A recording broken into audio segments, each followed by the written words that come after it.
G'day, guys. Oops. It always pops out, which becomes a bit of a problem because it pops out of my ear. So, how's that coming across? Good?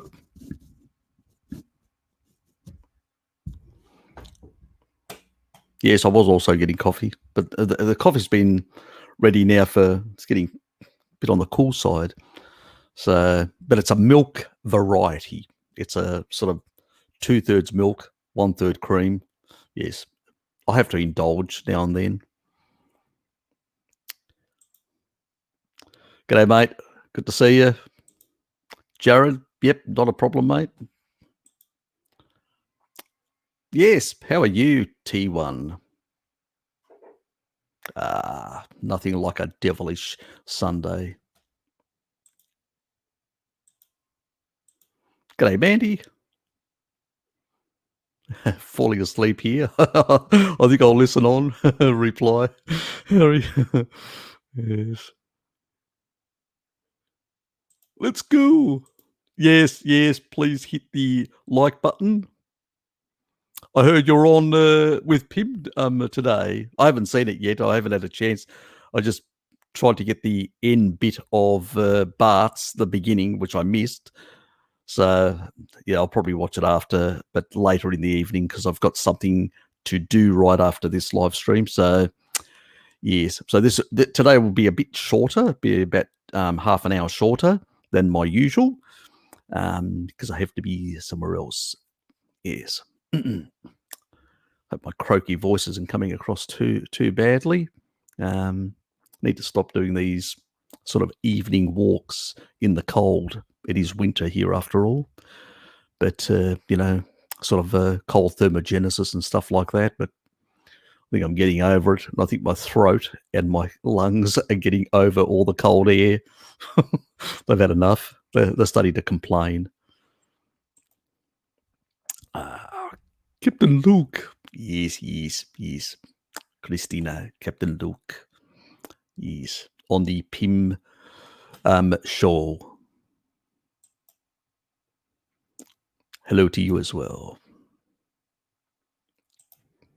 And g'day, Helen. Just watched Channel 7 Australian on fad diets by dietitian.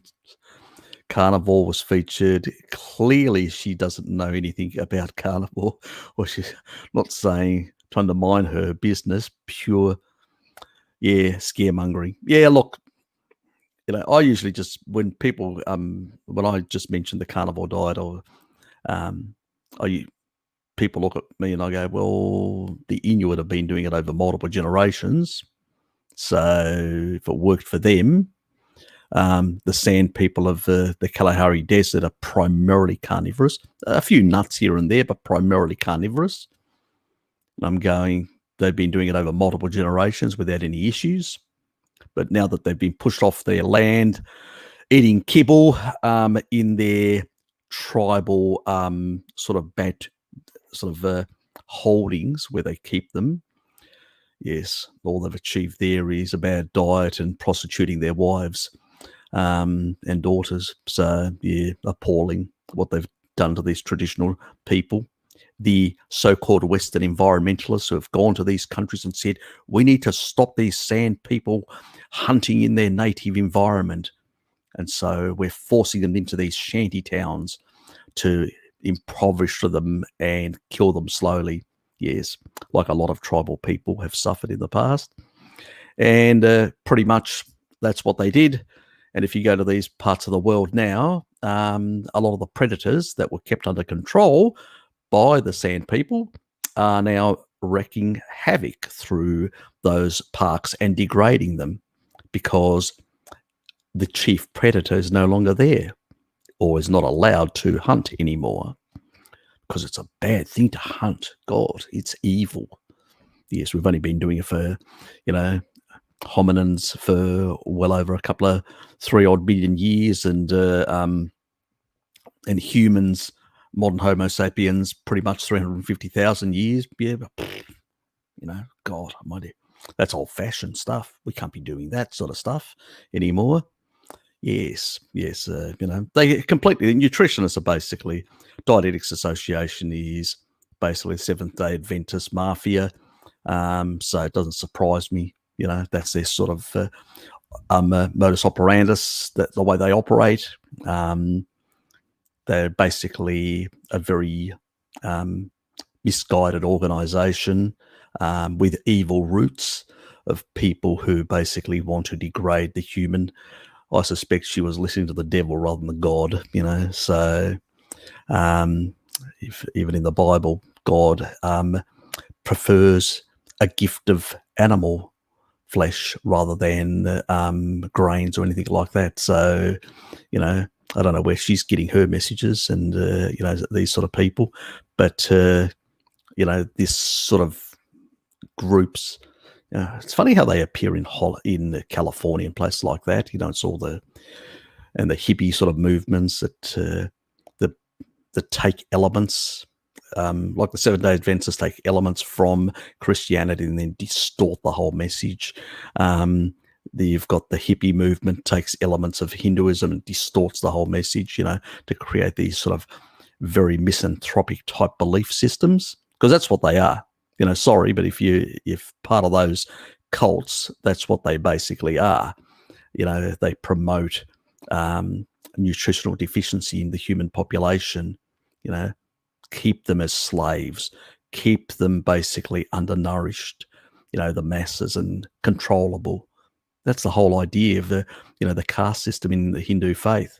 Why they, they control them in that way. So, yeah, it's a lot of BS in that regard. And dietitians, God, oh, fuck almighty, they're just criminals with their advice. Completely, all they do is promote refined sugars. Oh, they're just a calorie. And seed oils. Oh, that lowers your LDL. No, yeah, by basically damaging it and causing lipid peroxidation and, yeah, fantastic. And as if there isn't. But, dietitians ignore biochemistry, biophysics, and all that sort of stuff. Their focus is on promoting their own sick narrative, So, yeah, let's get on. They really give me the shits. Yes, I know, And they've got, the media, oh, God, credibility. I mean, these people are just fucking charlatans. Yes. Yeah, he does like to keep us guessing. Yes, he definitely does. Vivid Mouse, he definitely does. He needs to be poked now and then. Grandpa, is always bloody late to everything.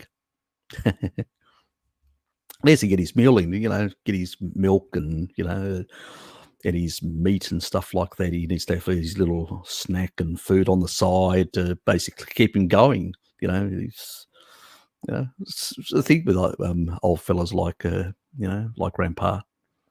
Anyway, we put up with him. We like him. We sort of tolerate him. Oh, as always, mate, as always. But a very creamy version, this one. Very creamy. That's nice. 2/3 milk, 1/3 cream. Gotta indulge. Yeah.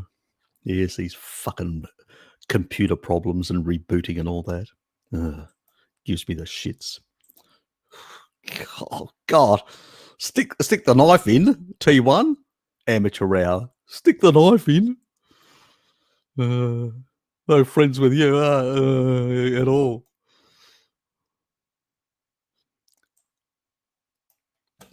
I know T2 takes a bullet for me now and then, but he's not here, which means, oh, God. Yeah, it's going to be one of those days, isn't it? Reboot and get coffee. The coffee was already done. The rebooting wasn't. Need an A game. Fucking need a new computer. But yes, I will be getting one later this year. My aim is to get one at about Novemberish when the new models come out and all that, because I want to get a good top gaming computer. And so that will be relocated away from this place to the other place. So it'll be in a different location where I've got a proper computer desk. That's where my work from home computer is at the moment. And it's one of my work machines, but that will then go in to work and I will remotely connect to that, and then I'll have my new computer. But until then, I'm not required to change it. So I'm one of the few people. That's because of certain unusual circumstances beyond just the virus, the refurbishing the building. So I got a bit of a reprieve. After that, I've got the option to select, 3 days on, which I probably will take up because I enjoy it. Being at home, it gives me, where I'm actually in North Hobart, it's a sort of a central spot. I can go around sort of areas. The other thing is that I enjoy is I've got the mountain. I can go straight up the mountain. So exercise-wise, I really enjoy it because it just basically, it's full-on intense up the hill, me panting like mad. And really it's, sort of full-blown, working that muscle, that heart muscle strongly, so that by the time I get to the top of the hill, I'm huffing and puffing. And then it's just a sort of a casual walk down, taking it easy, which is nice. But I usually take up an area where I go through, people that know Hobart, through Lena Valley, which is flatter. So I'm not going downhill again because I don't want that. And that puts pressure and strain on your joints, which isn't a good thing, especially an old fella like me at 54. Not that I don't do it. I do it occasionally. I even jog down the hill, which, I was doing that for a while, and then I'm going to myself, should I be doing that at 54? Maybe not. So, but I'm not feeling any, I used to feel a lot of pain in my legs, a lot. This was before my old sad days and stuff like that. Even in my 40s, and now I can, I'm doing this sort of jogging down the hill and, and sort of the intermittent cardio type thing. And so, yeah, I'm not getting those sort of general pains that I used to. Probably boron has something to do with it as well, that I'm supplementing 3 milligrams a day. So, but anyway, I have actually made that freaking boron video that I promised ages ago. I'm going to upload it. It'll probably get released tomorrow morning sometime. Haven't decided. So, but it's a fucking big file. It's over 3 gigabytes. So I'll see how it'll take a long time to upload on YouTube. So it'll be tomorrow morning. But I won't be here anyway. I'm just going to upload it immediately and then I'll leave today. So that'll eventually happen. I'm looking at next week. I've got to do a thing with Pim because I wasn't able this week, so too busy. And next week I'm also looking at doing some of the stuff that I've been talking about, some biohacking stuff. I mean, boron's part of it, but also there's some bacterial strains and types. I'm just still struggling to find the best sort of companies to source the specific strains, because a lot of people talk about probiotics and stuff like that. Shit, don't worry. Don't waste your money on probiotics. That's shit. What we need to do is targeted therapies, targeted biohacks. Recently, I actually noticed, as I said last week, Mike from that health program, what is it? High intensity health. And he was talking about in terms of glucose metabolism and all that.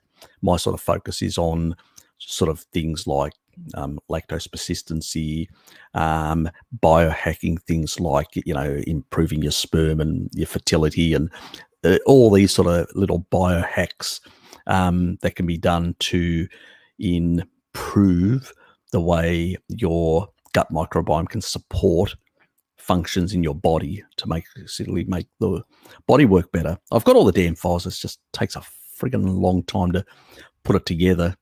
So it's, and I've been trying to at the same time answer people's emails. So I've had quite a few emails.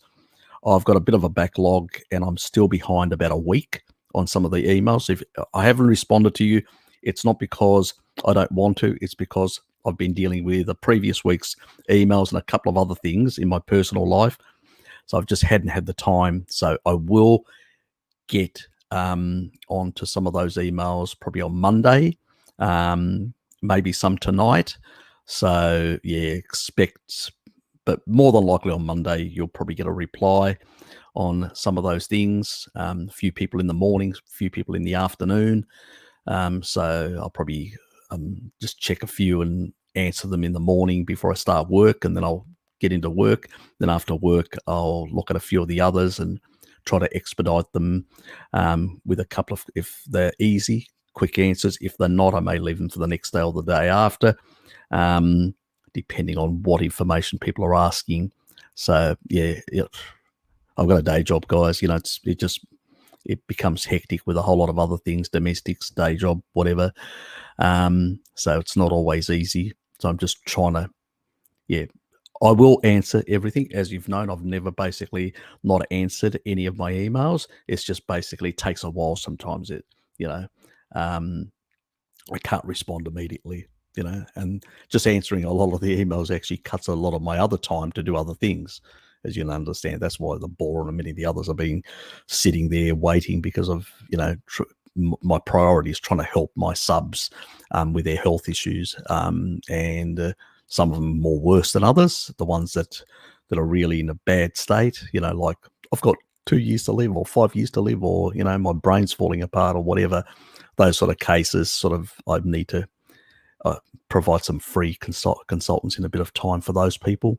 But I can't do everything. It's not a full-time job for me. This is a hobby, and I can only do so much. So you sort of have to persevere and be patient. Anyway, let's move on before this stream becomes too long and I miss too many things on it. We'll just float through these. And hello, everyone. Yep. And just get some of this sort of stuff. And I'm just doing this because last week we had issues with YouTube and their pathetic behavior on, sabotaging my live stream. So the actual chat did not appear. They reactivated it on one of them, and then eventually a couple of days later they reactivated on the other one. How pathetic, because I have that as a standard thing. I tick it so the actual chat can actually be visible for people, but now I just cannot rely on them at all to do the right thing. So yeah, yes, it is very creamy. That's not that 2.5 hours about, so we're sticking to a tight schedule, mate, a tight schedule. So yes. Not just the Inuit, Mongols heavily relying on, yep, exactly, and dairy, the Mongols as well. They have different lactose-persistent genes, some of them, but also they also ferment some of the stuff. Not all the Mongols have good lactose-persistent genes, but they also have bacteria in them that actually gives them the capacity to deal with the lactose. Plus, they ferment it and do other things. So that's another angle to it. Yeah, exactly. Yeah, definitely. He'll be doing the night shift.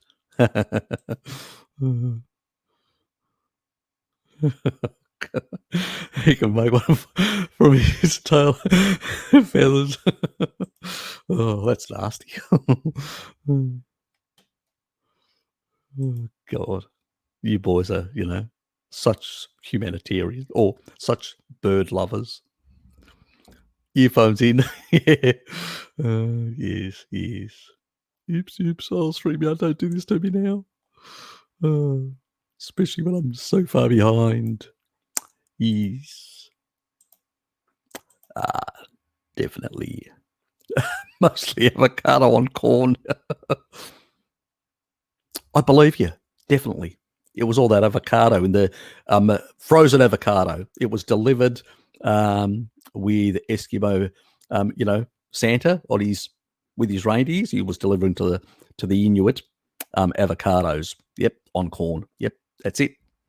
Definitely. God, Some people believe in fantasies. Uh, that'd be Paul. Would be the Inuits. They don't like it, that honey. Regarding the Bible, parts where the meat is given to humans as food, exactly. It's part of a blessing, exactly. Yes, very, very much, very much. But some of these people would like to basically create their own cults and, have their own, she was probably, had a few loose screws, more than likely. Somebody should have put her on a ketogenic diet to stabilize her mental state rather than coming up with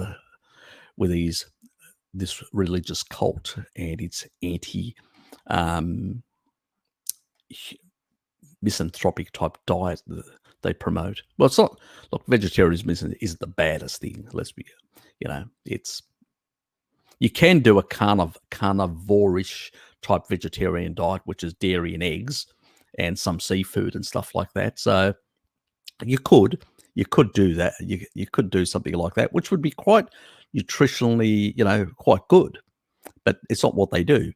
They've become very much, they've been influenced by the Church of Anorexia Vegana and have moved more to a stronger emphasis on the plant-based side of the vegetarian diet. So they've really gone next level shit, but yes. And fish. Yes, exactly. Let's not forget the apostles, they were all fishermen. Exactly. So, yes. And to reject those sort of things, yes. Very crazy sort of things. Hello. And how are you? Yes, I am well. Thank you for asking, Shell.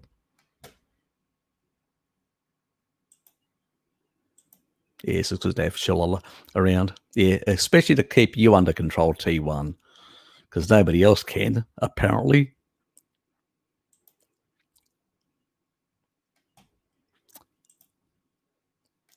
Hey, Blinky. Yes.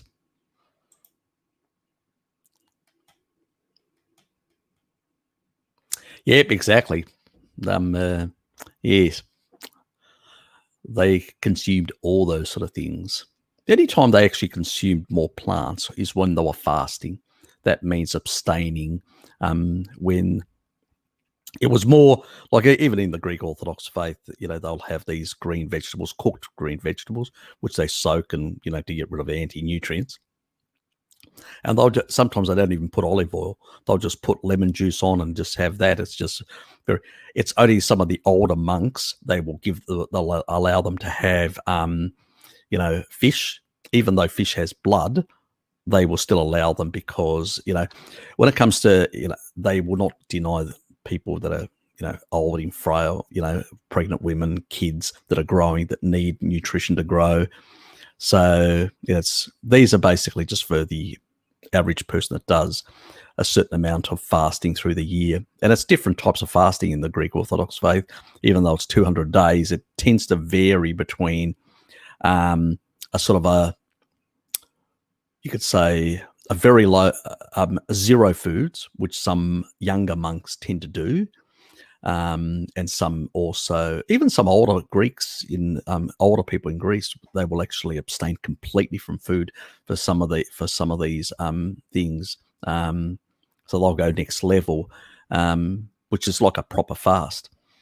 But some of them will basically have like these sort of cooked vegetables, or and some of them will have like crustaceans, especially things which are very high in cholesterol, like octopus and squid, because they don't have blood. So you can have those. And so most people, especially the islanders, because they used to have access to these things, they would basically have like squid dishes in particular. I used to love those. You get these little squid dishes, which some of them were pickled as well in the winter.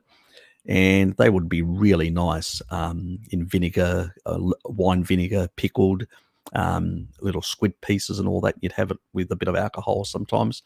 But even though alcohol, you're supposed to be abstaining in those days. But yeah, many people didn't, So, yeah, well, people are people.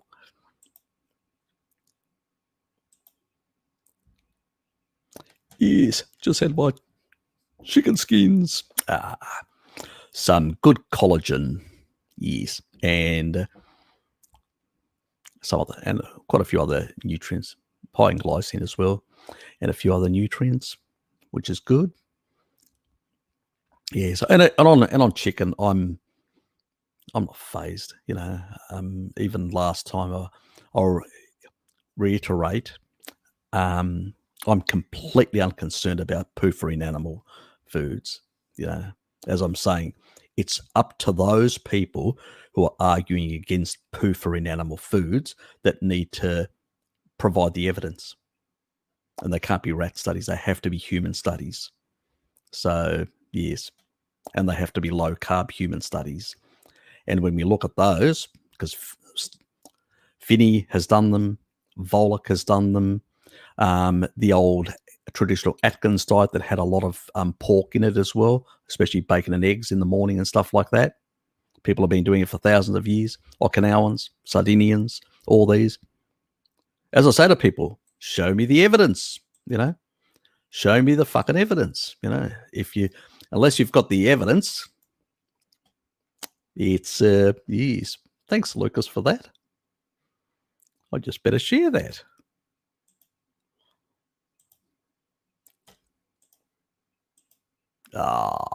Mate. Quantum biology. Serpanos, no bullshit. I love it. Taking out Gregor. Were those deuterium depleted sort of rounds? I hope they were. Got to have the right type of bullets for good penetration. Thanks, mate. I appreciate that. I actually really like that. That's a nice one. Love it. Absolutely love it, man. Yes. Definitely. Nothing like taking out a vegan and not to lunch. That's like a nightmare. Nightmare on Vegan Street. Taking a vegan out to lunch. Oh, God. Yes, you'd feel like doing something like that after. In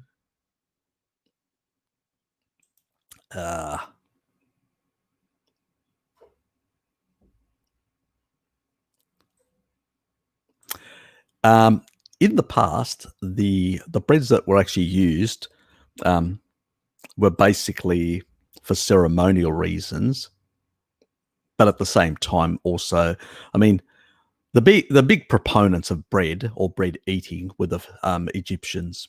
They produced quite a lot of grains and stuff like that, and the Greeks used to call them basically like we would call somebody a snowflake today, a wimp, somebody like that. Well, they used to call them artophagos, which means a bread eater, so a wimp. Because the ancient Greeks, they ate shitloads of meat, and so it was it was a derogatory type thing towards the Egyptians. So you got to be, but at the same time, the bread that was used up until it was sort of limited or pushed out of access to the population for a very long time was Zea bread. And Zea bread has got 1/10 of the gluten. It's got double the protein, double a lot of the minerals and stuff like that. Also has less phytates, so less chelating factors, and so has more bioavailable sort of stuff. So it's a much better bread. Obviously, it's still bread.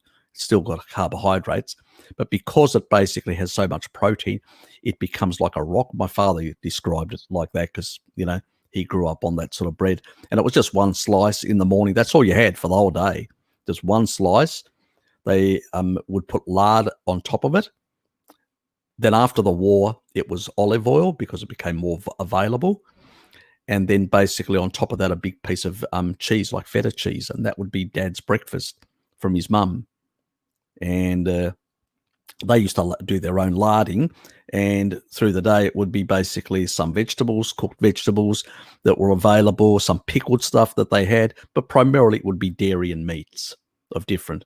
Organ meats were eaten anywhere between twice or three times in a week, and other meats which were basically, like in particular goat and a bit of lamb, but particular goat because they had you know, a lot of goats in those sort of mountainous regions. You get a lot of goats, even on the Greek islands.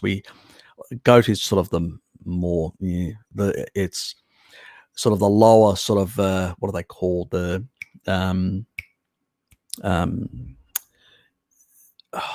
what's the name? God, mind block. It's areas that are basically sort of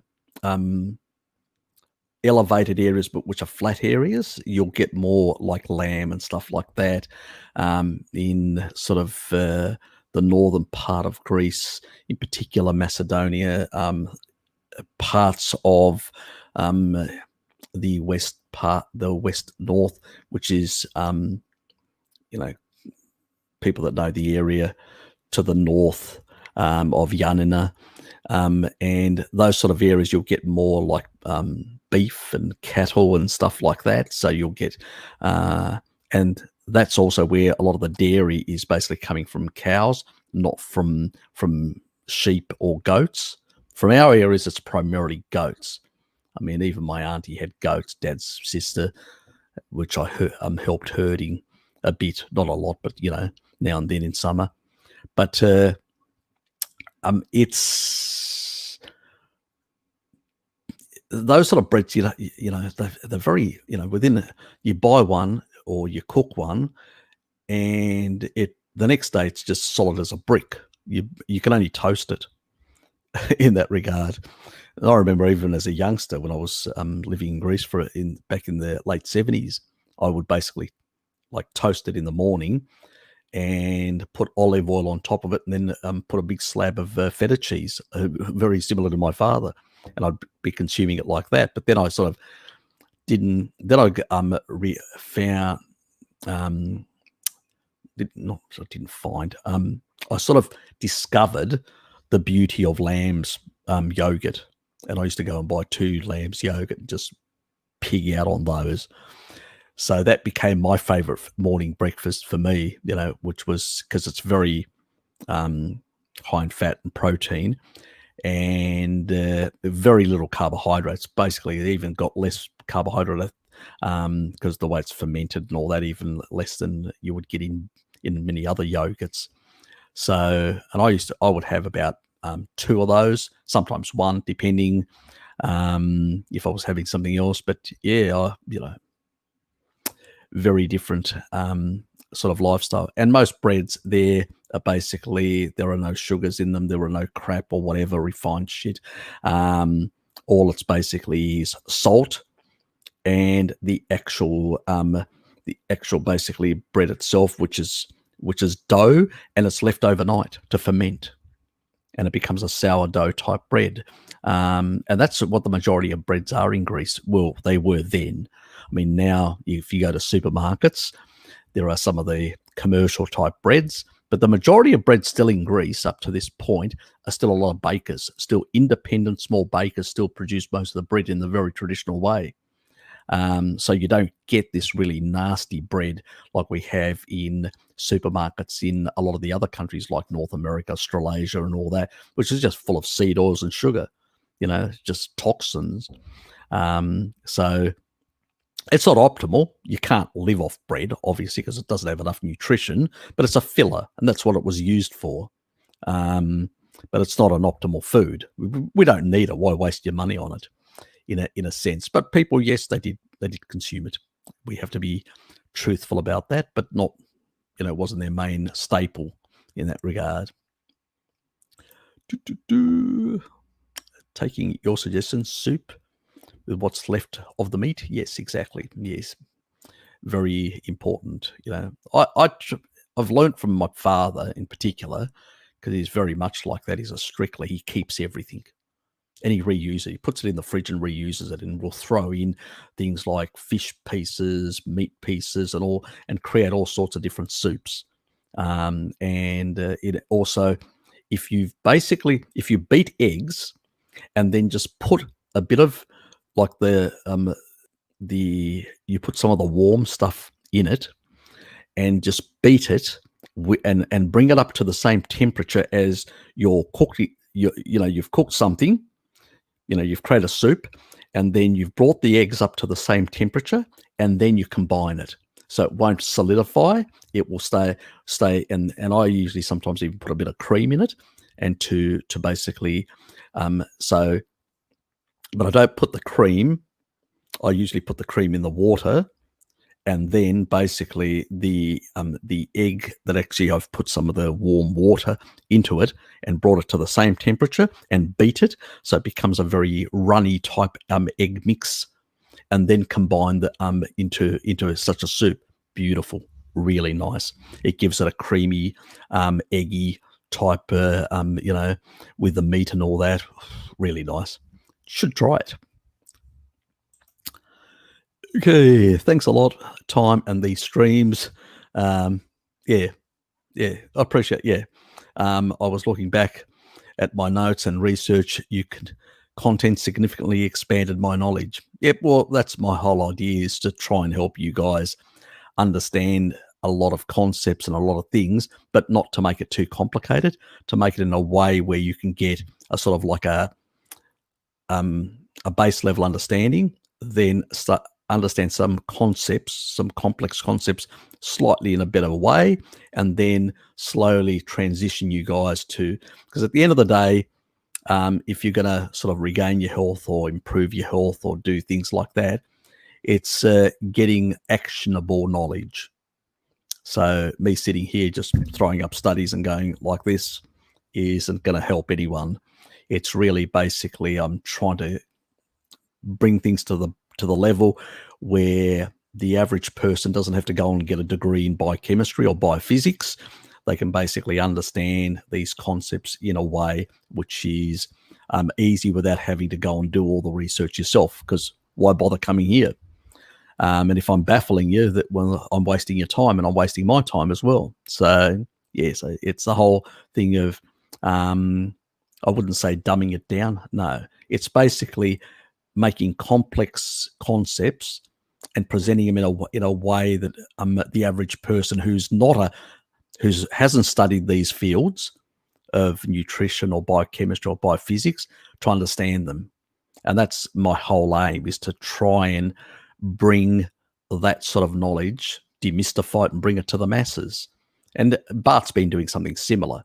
So where from slightly different angles, because I usually have a historical perspective and I look at things in a slightly different way. He looks at the hard science that he's dealt with as an academic and tries to bring that and present it in a way that is easy to digest for the average person. I'm sort of looking at it from a different way, from multiple angles, and try and making multiple different new connections. So I'm, to some extent, you could say I'm also hypothesizing about a number of things.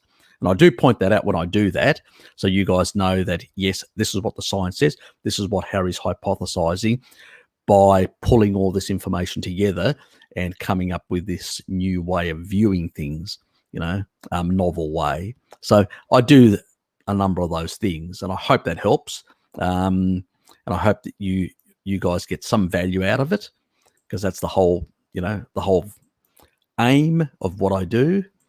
But, yes,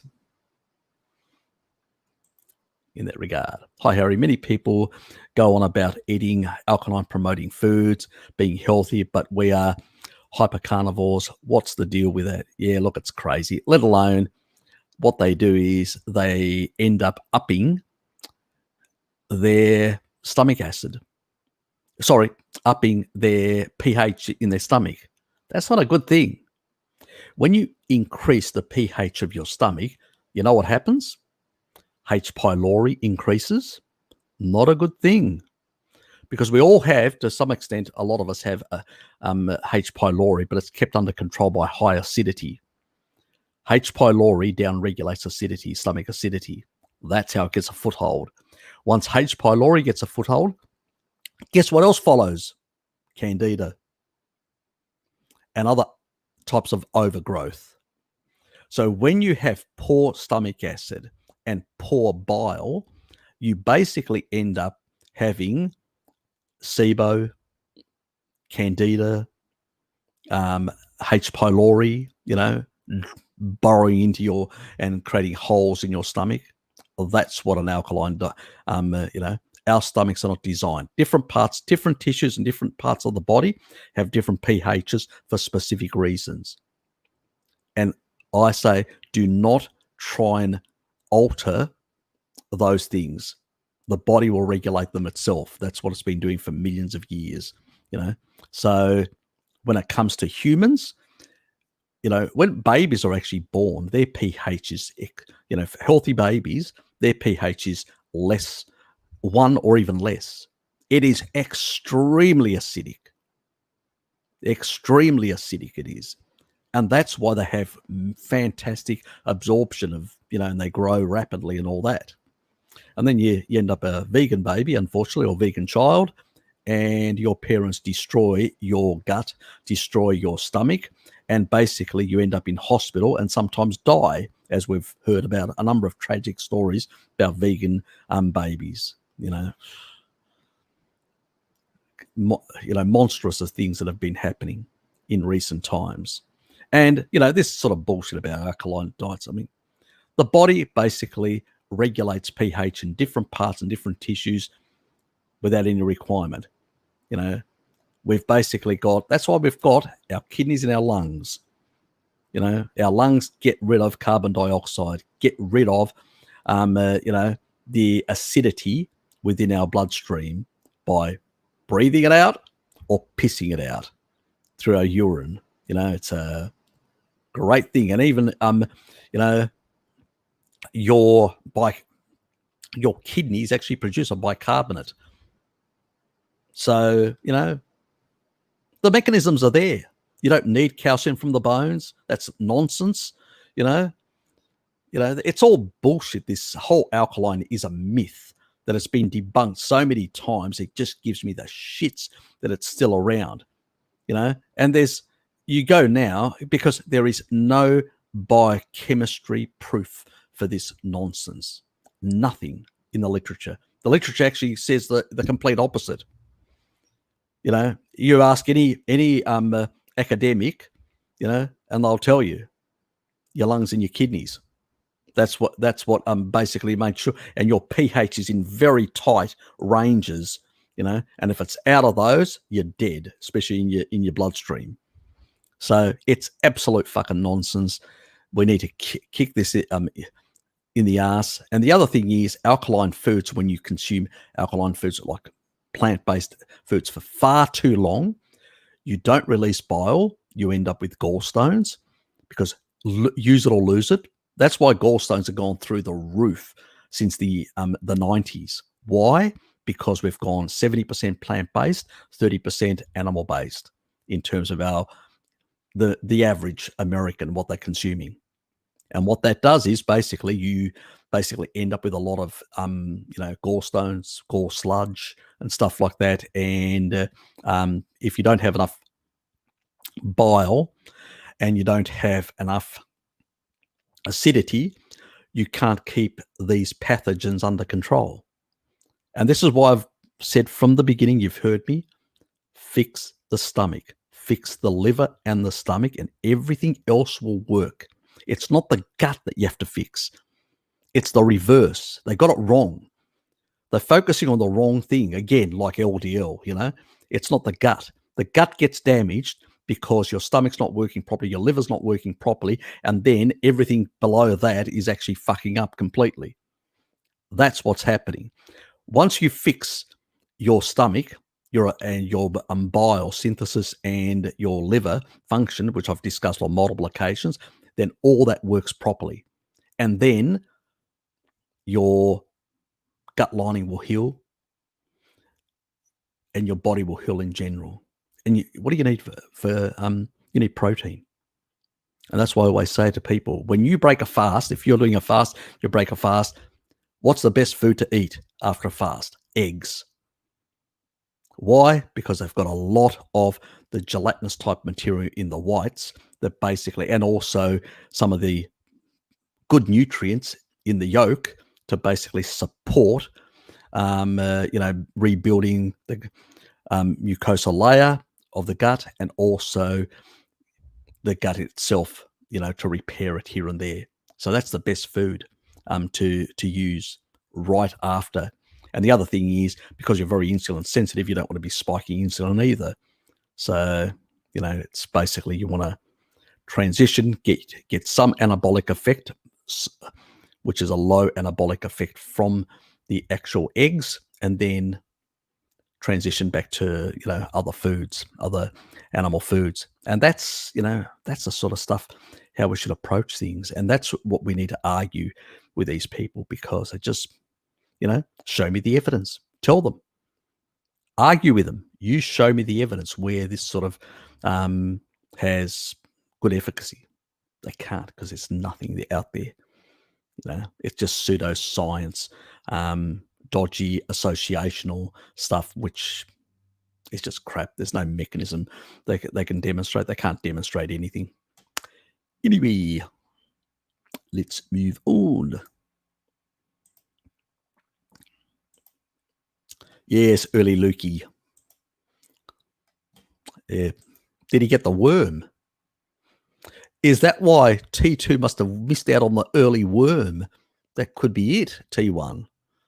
That's why he hasn't appeared. He's still searching for his worm, which Lukey boy literally stole from him, took it away. Got to it before T2 could. About deep fried sponge. Mate, some of the foods that you guys are eating, dipped in coffee. God almighty. Thank God you're not feeding me. I'd be dead.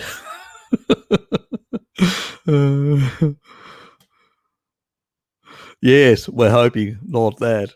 Yes, definitely not. God almighty. Yes, the brandy side type,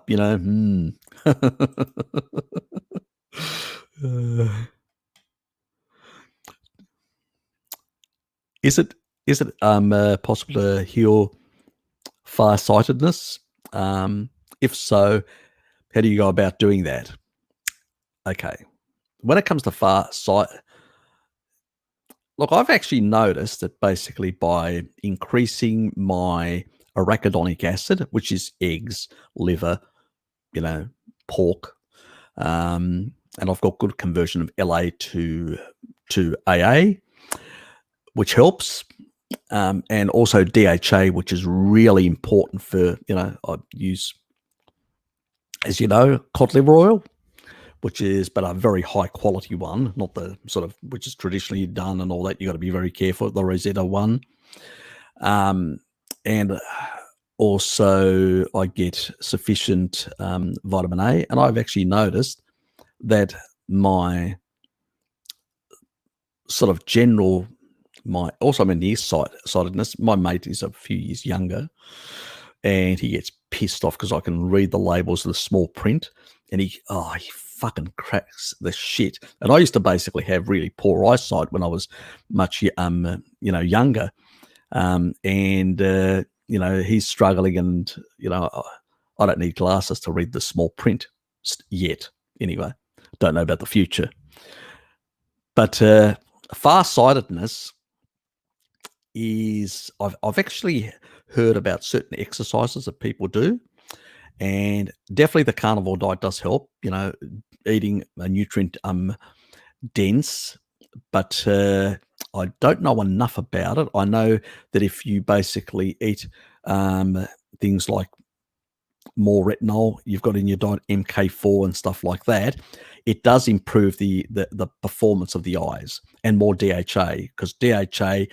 is, there's like some in the eye, there is some brain cells there, And the two parts of the body that need the most DHA are your eyes and your brain. So I would say that since I've upped my DHA through fish, cod liver oil, and other things like that, and retinol, my eyes, my performance of my eyes have really improved in the last couple of years. Now, that's an anecdote of one.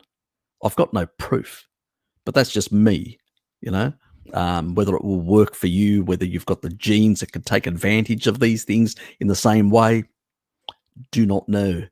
And remember, some things like farsightedness and some ailments do happen over a number of generations. You can actually see family members that are wearing glasses, one after the other. And that's not accidental because, your diet, your previous diet, or your grandfather's diet, has upregulated certain genes, pathways, and basically has affected. So there are some genetics as well. But I am looking into it. It's a bit of a research on my side because we do have eye issues in my family as well. I used to be a bit of a blind as a bat in the past, and I've sort of improved quite a bit. My sister as well, my younger sister, and she bitches and moans that she has to wear glasses, and so we've got issues in that regard. My dad, it's more my mother's side of the family, and I actually, mum used to wear glasses as well. Dad doesn't. So maybe I've got a few good genes from him, so that's probably helping. But I know that there are certain types of exercises you can do that seem to help, but nutrition plays an important role. But at the moment, I'm actually investigating a couple of fronts. I don't want to actually mention exactly the sort of stuff that I'm investigating, but I'm looking into it. It's one area that I'm actually looking into, particularly for my sister, but it will help other people, including yourself. So stay tuned. I will have more to say on this subject, but at an appropriate time when I've collated all the information correctly together and I've got a good protocol for people to use. Unless I've got a good protocol for people to use, it's a waste of time. Giving you bits here and there can end up becoming a misdirect.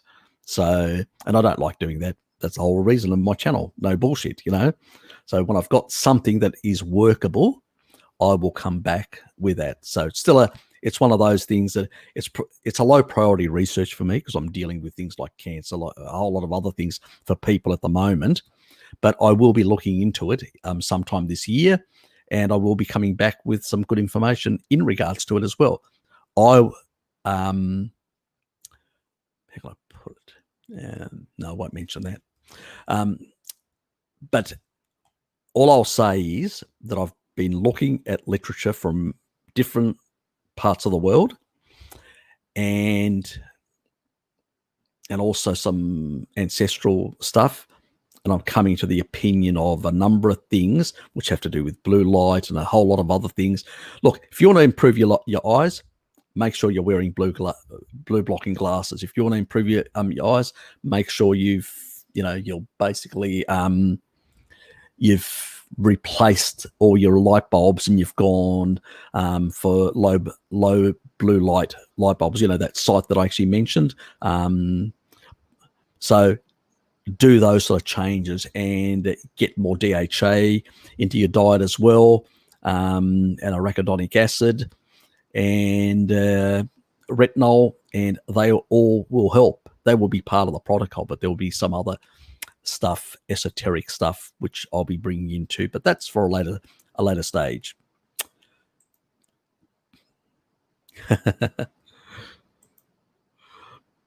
Yes, exactly. Lock and load. Let's take out those veg tards there. I don't have anything on ancient non-hydrolyzed grains, but I tend to think that they weren't able to rid 100% the husks. Look, They grounded them in different ways. It was, stone grounding and stuff like that. So you tended to get that. But remember, they were fermenting stuff. They were basically they were doing overnight. And in Greece, they still do it. They basically do it the previous day, and the next day they actually use the dough. Where in most of the manufactured stuff is basically, what is it, half an hour? They put yeast in there half an hour, and then they're basically baking it. And they put seed oils and sugars as preservatives and all that. So it's a completely different way of actually manufacturing it. But as I said, it's a less damaging food that the traditional way they made it, but it's not optimal. At the end of the day, those people realized that it was a filler. It wasn't food, So at the end of the day, they still, prioritized organ meats and prioritized certain types of foods because they knew they were so important to the health of people. But you have to remember, as the weather got warmer and, the glaciers receded and the fattier animals also receded, we needed energy. There were more people on the planet. So you've got to get energy from somewhere. And grains were an option, and that's what they were used for. They had deleterious effects to our health as well when they were overconsumed. But at the end of the day, people, it wasn't about longevity back those days. It was breeding and just next generation.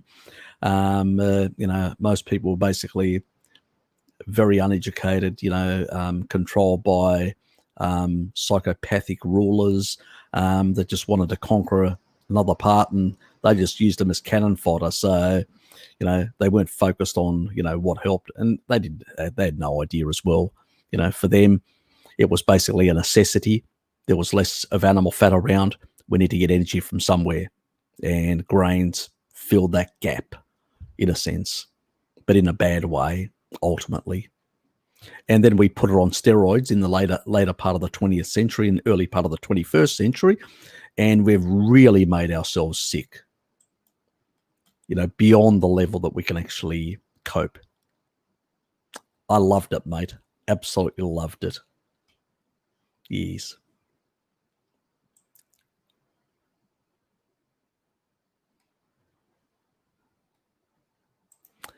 And Trudeau has just been arrested. Huh? But the chief of what? High table was taking arrests, no trial. What? Not sure. Just something happening in Canada, is it? I'll have to ask for an explanation from Grandpa. Mission accomplished. Yes, he did a good job. Very good job. Yes, definitely. I do like 007. I've actually got the entire movie series. I do like to sometimes binge on 007. Also, have a hunch they have very much been using some starters in the case of sourdough. Yeah, look, stuff that's in America, the US, Canada, Australia, it isn't really traditionally made sourdough. It's not real sourdough. It's bullshit sourdough. It's, make-believe, and they put other things to make it taste like sourdough, but it's not. Traditionally made stuff needs to be fermented, needs to be done in the afternoon, needs to be, for quite a few hours, like half a day or more, to ferment properly. You don't use yeast. It's just the dough itself, and you put salt in there, and it just basically will ferment itself and rise, and then they'll use it. That's how traditional. That's why it's a very different type of bread. If anybody's been to Greece or Italy or any of these countries and tried bread from these countries done in the traditional way, I can tell you, you're not going to have any, stomach issues. You'll be quite surprised. You'll eat this stuff and you go, oh, that didn't affect me. And then you go back home and you try the, the American or the Australian or whatever commercial shit, and you go, oh, that really bloated me, or really caused me this discomfort, or I felt that pain. So there's a problem in the in the modern food supply with everything. You've got to be very careful. It's just really crappy, to say the least. It's like the fuckers, don't give a shit whether they're poisoning us slowly, as long as they can extract enough dollars from us. Yes. Okay. Oh, Shell, yes. Police are seizing power. The cops don't feel safe anymore and had enough. Ah.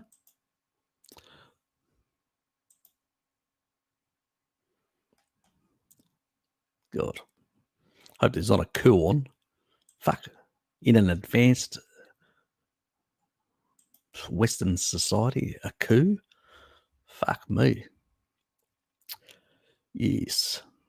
If the police have, look, at the end of the day, whether you agree or disagree with Trudeau is irrelevant. There is the rule of law and democracy you have to respect. Just because the majority are stupid and vote that way, they still have the right to vote that way. It's not a question of, democracy needs to be respected, especially by the police. And if the police are, I haven't actually checked any broadcasts, but if the police are out of control, then the military should step in and actually apprehend those police officers for being out of control, because they should not have the right to take power in their own hands. And I hope the president of Canada, basically brings his police forces, the states, to bring their police forces under control if they're misbehaving. I don't know what's happening. If there's legitimate reasons where the current prime minister has actually broken the law in some respect, which I don't know because I'm not up to date with Canadian politics or what's happening, and they are doing a legitimate arrest, which they've got a warrant from a judge, that's fine. I don't know enough. I haven't even checked the stuff, so I can't really comment. But if they're taking the law into their own hands, that's just wrong. That's third world dictator type. That's just wrong if that's happening. I hope not. That would be a sorry day. At the end of the day, as Churchill would have said, it may not be a perfect system, but it's the best we've got in terms of democracy. We could do it better. In a sense, we could bring direct democracy and make it a much better. G'day, mate. What's happening in Canada, mate? Oh, I don't know. Nationwide? Oh, currently something. Am I meant to speak for all of Canada? Are your police out of control? Was your prime minister arrested? What's happening? It's funny you should ask, because just before I came in the broadcast studio, I delayed hitting enter because there was a string of sirens going by. And it seems like there's a siren that goes by every time I stream with you, even though it's a pretty infrequent thing the rest of the week. Are they keeping tabs on you? Maybe. I hope so. I hope somebody is. The milk mafia is under surveillance. Yeah. How about all of Australia? How's Australia? Yeah, we're pretty much fine down here. We're still basically Melbourne is in lockdown. Parts of it. My older sister lives in Melbourne, so her suburb is in lockdown, and only one person can go out. A lot of people are ignoring that rule here and there, but there's my sister sort of said to her kids, just one of them to go out. So it's usually Billy that goes out. So he goes out and does the shopping. So to avoid any complications with the authorities, so to speak, because they are quite hefty fines as well, which is a big issue. Yeah, I kind of take it for granted that we don't have super harsh restrictions here, at least in my part of the country. Yeah, Tasmania's okay where I'm at. The state government here has, doesn't have, because we've only had a couple of cases here or there and they've been nipped in the bud quite early. It's basically less of an issue, So yeah, I don't think it's I I don't think basically it's something to really worry about at this point. But I'm not sure what's happening in other parts of the world. I'm sort of concerned with some parts that things are, this whole corona, this sort of virus is sort of the whole is going a bit crazy the way it's happening. Yeah, I saw a headline saying that Australia wanted to make it as mandatory as possible to get the vaccine. Well, the funny thing is that the actual, remember how critical I was about some of the vaccines. I mean, as I say, I've used and I still will continue in the future to vaccinate myself for a number of things. So I'm not against vaccinations, and I think at the end of the day, the stuff in there that potentially could be an issue is so minor. That's what your liver's there for, to detox any of that, which is very minor. And sitting behind an exhaust of a vehicle, you're likely to ingest far more shit that's going to require more detoxification than what you'll get in a vaccine. But still, you don't probably need all the vaccines. You need, I will, if I'm going to a certain part of the world where there is a prevalence of a certain type of disease, I'll probably vaccinate myself for that thing. But if I'm not, I won't bother. So it depends on the things. I do periodically, not every, but periodically, I also make sure that I get the flu vax. And the only reason for that is because it just renews the template. The current one, like the one that they were actually in Japan developing, now that's a nasty one. You don't want that, because that can actually cause sterility and other problems. So that's a nasty one, because that's like a medication. It's not basically a traditional vaccine. The one we're using is they're using a standard traditional model, the same way they would create a vaccine for the flu virus. And they're just attaching to the same virus which our body's used to knows. They're just attaching the additional proteins from the SARS-2.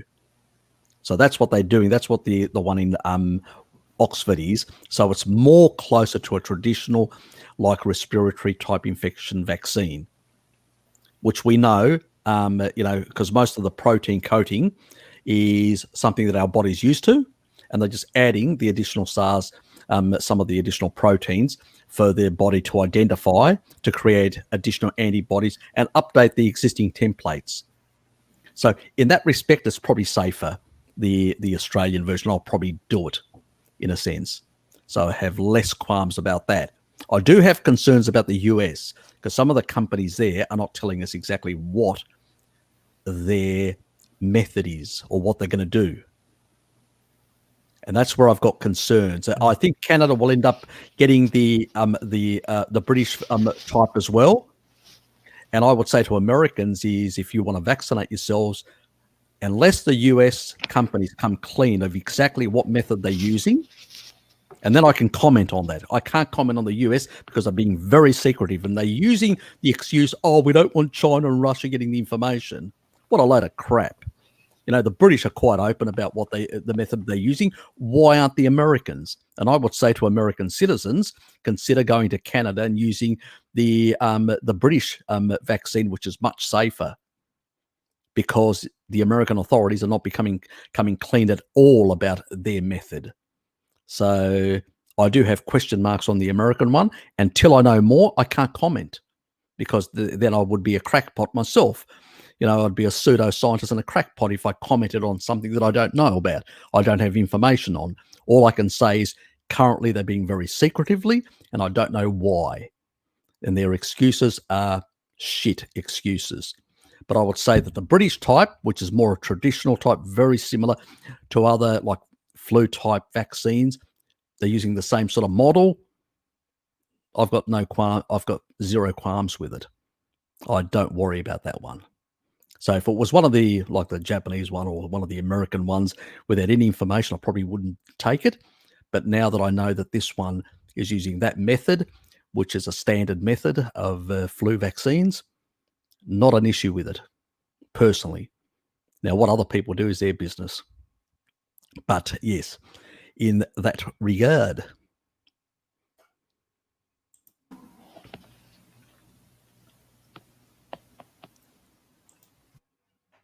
So at the end of the day, you have to think about it. If you're just getting those proteins, what's the difference getting it where humans have taken the proteins, some of the proteins, deactivated them, so but they'll actually still create an immune response because you still have the protein marker there that creates immune response. What's the difference between having a live virus or not having, or, you're going to get the same immune response. You know what I mean? Very similar. So you have to see it in that perspective. So there are some stuff that were actually done in the past, like in vaccines. It's a varied amount. Some vaccines basically do have problems with them, the way they're actually engineered, and some don't. And so we shouldn't throw the baby out with the bathwater, so to speak. We need to be very careful. It's like some antibiotics. Some antibiotics are really good. Some antibiotics are problematic, and some antibiotics are being overused. So there's a lot of different things. You've got to always measure things in the appropriate way and consider things. I always say to people, go back and look at the old stuff and look at the mess before sanitation, before vaccination, and before antibiotics. And I can tell you, life expectancy was quite low for the majority of people because it was the main killers were a lot of these sort of diseases of pathogens in the environment that were killing millions. So, I mean, the only thing that would do if we went away from all these things and we stopped vaccinating, we stopped, sanitizing our water and all that, I can tell you all these diseases would come back. And as a consequence, the birth rate would go, the life expectancy would collapse. That's what would happen. Plus, with the sad diet that we're using, it would definitely really go bad. So, got to be careful about those things, what you wish. Yes, fluoridated dated salt and loads of calcium ferrocanide. Yep. Iron-based, yep. With a pinch of naturally recycled sea microplastics, yep, as well. Oh, well, microplastics are great. Added potency. Do you cure meat with? Yes. Look, when it comes to, I say to people, if you're forced to use fluoridated water, I would hope that at some stage we used UVC type radiation and some other methods. There's actually a way of actually separating water, which you could basically use to basically get rid of all the pathogens and all that without requiring to basically fluoridate the water. It would cost a bit more, but we could change things around. But, currently that's not going to happen. So I would say to people, just try and get a bit more iodine in there to displace the fluoride. We do need a bit of fluoride. Don't get me wrong. Fluoride does play a biological function in our bodies, in all mammals, in all animals. But we only need a small, not the amount that we're getting from a lot of water. That's why I always say, try to hydrate yourself more from fat rather than water. Unless it's summer and you're losing a lot of fluids, then you need to. But then again, you've got the radiation depleting the deuterium that you're getting from the water anyway. So it's always a balance with these things. Anyway, many thanks, Harry. That was an awesome. You're welcome. Oh, Luke reminded me I need to get my red light glasses. Yes, you need your red light. It's right. It. Don't forget.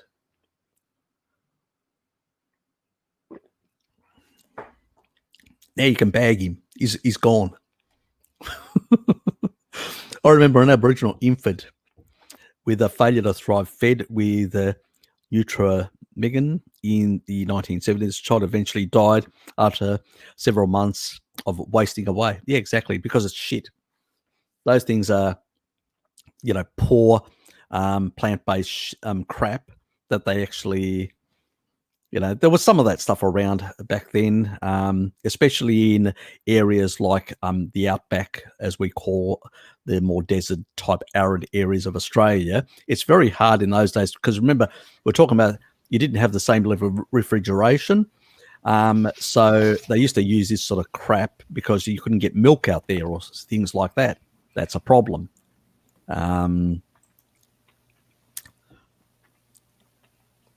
Yes, thanks, Joel.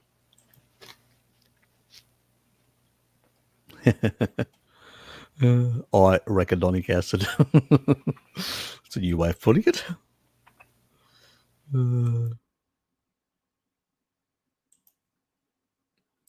It will quickly float through these. Harry, out of 6 kids, me and my brother are the only ones that wear glasses. Yeah, well, out of 3 kids, my older sister is much better than me and my younger sister. And I had some of the poorest eyesights growing up. And my youngest sister sort of, actually her nearsightedness is actually getting worse than mine. So I remind her she needs to up her fat-soluble vitamins. And she's doing that now. So that should help her.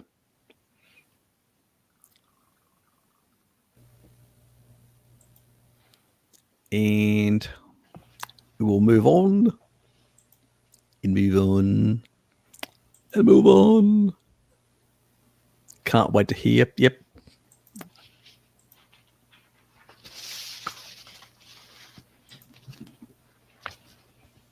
Mum and Dad wear glasses. Mum started at 7 years of age. Yep, look, it's getting younger and younger, this sort of stuff, because of epigenetics. There's sort of multiple generations of things that we're doing wrong. So it will take 3 to 4 generations to correct a lot of these things. So, yes, we're going to have a lot of damaged people before things get any better. I mean, I'm dealing with one lady in the UK. She was given 5 years to live. And she basically, because of chemotherapy and other things like that, her entire mitochondria fucked completely. And we can't even provide like traditional biohacks that I would use to produce more energy, because it's a waste of time. You'll be buying these supplements, using them, that have no effect whatsoever. Things like even niacin would not work, be useless, because it's not a matter of increasing redox potential. There is no redox potential to talk about. She's basically in like glycolysis with 5 years to live type thing. So the whole thing is we're using deuterium depleted water to displace all the neutrons out of there. So we can basically create an environment where then we can start repairing. Because unless we get the neutrons out, each time we try and repair the mitochondria, the electron chain, it'll get damaged because there's too many neutrons in there, because she's been in glycolysis for so long. So it's going to take a while to basically clear all that, displace all that, toxic water in those cells of hers and in the mitochondria. And then eventually we're going to get to the area where we can start, I would have liked earlier, but we're having some issues and she's sort of struggling, and so I'm trying to push her at the same time, but then I feel a bit guilty and I pull back. Maybe I need to be a bit hard, put a bit more pressure, but anyway, I still need her to provide me the best feedback she can where she's at. She's transitioning. So, and we've got a lot of people, if you think about it, 1 in 3 Americans, that's over 100 million Americans, will get cancer in their lifetime.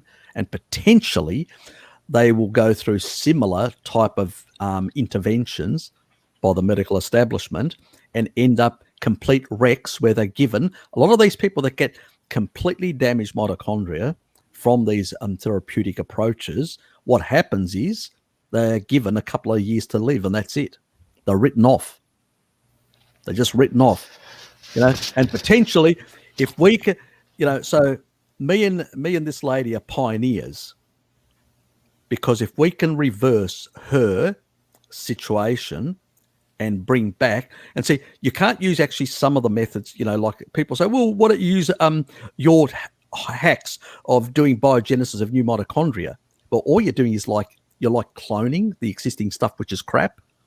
So all you're going to do is just increase the glycolysis. That's not a solution. So really what you need to do is you need to clear out the existing mitochondria, heal them, fix them.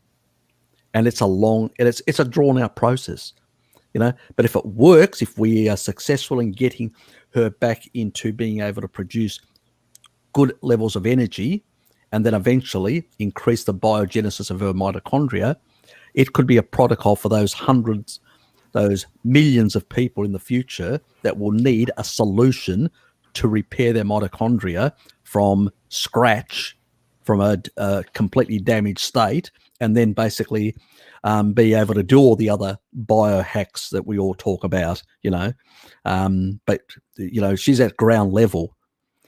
We need to basically get so it's all those biohacks don't work. So yeah, it's gonna. I mean, I know she's struggling. I feel for her as a person, as a human, but at the same time, I have to try to be a bit pushy to try and get things moving along in some regards. It's hard, Anyway, I'll leave it at that. Hopefully one day she'll be able to tell her story herself, and she will survive this, and she'll stick to the protocol. Anyway, let's move on. And I'll just cycle through these until I get a real question, answer. I'm giving the answers, the real answers. I'd say that lady's pretty lucky to have you in her corner, Harry, to have something to try like that. Yeah, look, she's in that really difficult spot. Basically, I mean, there are other people that have got other ailments, like young people that have approached me that have got basically losing their memory and stuff like that, and things like that. They're having a lot of issues like that, and usually what I usually tell them is, boron is good as a mineral, but it's not the ultimate. It helps, but the key thing is really to get phospholipids back in there, DHA, phosphatidylserine, phosphatidylcholine, to get those phospholipids. We need those fats back into the brain. The big brains were built by fats. We need those back in there to really, heal and improve the functioning of your brain. So it's and there is some biohacks that are required in terms of mitochondrial biogenesis. And one of them that I'll just mention it now because already another person on YouTube has mentioned it, and I've already said it in the past, PQQ, which causes biogenesis of new mitochondria. So that's another one that helps, but so does fasting, so does exercise. All these things sort of help as well. So don't get me wrong. But at the same time, when you're actually dealing at ground level, it's a bit of a different kettle of fish, so to speak, because you're actually dealing with something really much more difficult to try, and because we haven't even got to the level where we can actually reestablish proper, even rudimentary type functioning. And I also, trying to get her on a low dose like melatonin, but you don't want high dose. That's really wrong. You basically want pulsatile. You want a bit of a very low dose because it supports repair, which I've mentioned before, that melatonin helps in repairing the electron chain. But at the same time, you don't want to become dependent. So you want to be on, off in small doses. And whenever she does it, whenever, she sort of has a bit of difficulty the next day sometimes because her system sometimes gets overtaxed, like you're repairing, and then your body basically says, I've got no more energy. I can't get out of bed because I've worked so hard overnight. And so you're depleted to some extent. And so I understand how she feels, that really it's a struggle. So, but if she can get a bit in there now and then, as we're getting rid of the neutrons, I'm not hammering so much because my priority is to get rid of all the bad water inside the mitochondria. What does a pulsatile melatonin regimen look like? It's a very low dose. It's about a quarter of what you would produce naturally. Right. So what's that for anybody watching? Off the top of my head, I can't remember the exact. There's a brand. I will do something in future. I'll leave it at that because I can't remember off the top of my head the actual brand and the dosage. Right. And we actually split the pill in half. So yeah. And how much time on and how much time off do you do? Well, what I want people to do is but we're talking about people that have got severe mitochondrial dysfunction. We're not talking people that don't have severe mitochondrial dysfunction. I'm saying wear your blue blocking glasses, reduce your severity of exposure to blue light. Go out in the morning and look at the sun as it comes up. Not look at the sun, sorry, but look at get exposed. Oh, I'm standing like get sunlight on your skin. like Sverige. Get that early light because you've got receptors all over you. Get that early light as it's coming, and then in the afternoon as it's going down, get that evening light. Why? And that midday light, because you're signaling to your mitochondria and signaling to your body to be in sync to basically release these hormones in different levels and all that. And that's what you want. You can't release melatonin from those folds inside your mitochondria unless you've basically signaled that it's starting to get nighttime. You need to basically make me lower cortisol and make me more drowsy so I can sleep. And that's the whole purpose. And then the melatonin also does a lot of repair at night. So the level you get at night, if you sleep right through, and I tend to sleep right through, very rarely do I get up at night unless I'm stressed about something. But normally I will sleep right through 7 to 8 hours. Mostly it's about 7.25 hours or whatever. But I'm rested when I get up in the morning. And it all has to do with basically keeping my circadian rhythms up to scratch. I'm still waiting for those fucking light bulbs to turn up. But anyway, they will turn up shortly. And then I won't have to cover at night like I do. You got some red light gloves or red light glasses or red light? Yeah, but you still need to cover your whole skin. So now I'm getting bulbs that actually, the ones that I talked about last time. Yeah. So I'm getting those bulbs that they're heading this way. And when I do receive them, then I'll basically put them through my place, and it'll basically mean that my bed and my the immediate bathroom to the bed, that will basically have a red light. So it'll be very low. It'll be basically near infrared. So for night, the frequencies, and so basically it means that I'll have light to be able to move around, but at the same time I won't be exposed to either green light, orange light, or any blue light, obviously. The other ones are basically like evening type lights. That'll be lounge room, kitchen, dining area, or my computer room. All these other rooms will basically be, will have a corridor. All those will have the other type of light, which is one that still has some orange, and has mostly a lot of the green part has been eliminated also, but a very tiny bit at the margins of transition between green and orange.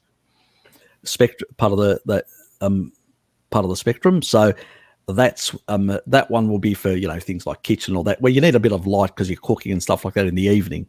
So you're eliminating the green, blue, but you basically maintain that sort of, like if you notice when the sun's going down, you get that sort of orangey, or that sort of, that's what it is.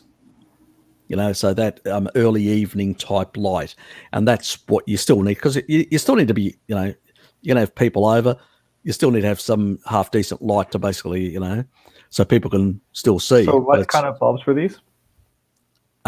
These, let me just find it. Yeah, I just have some run-of-the-mill red LED light bulbs that I have around the house for nighttime. They're with most LEDs will put out a pure hue red at least, but it's I'm not sure exactly what Let me just what the wavelength spectrum on it is. Yep.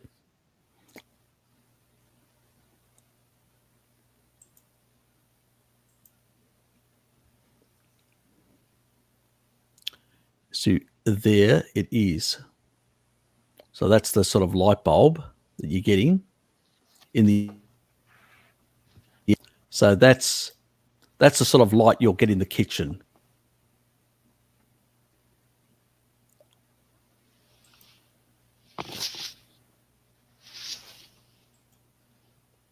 And then they, where is it? Oops, what am I doing? Bulbs.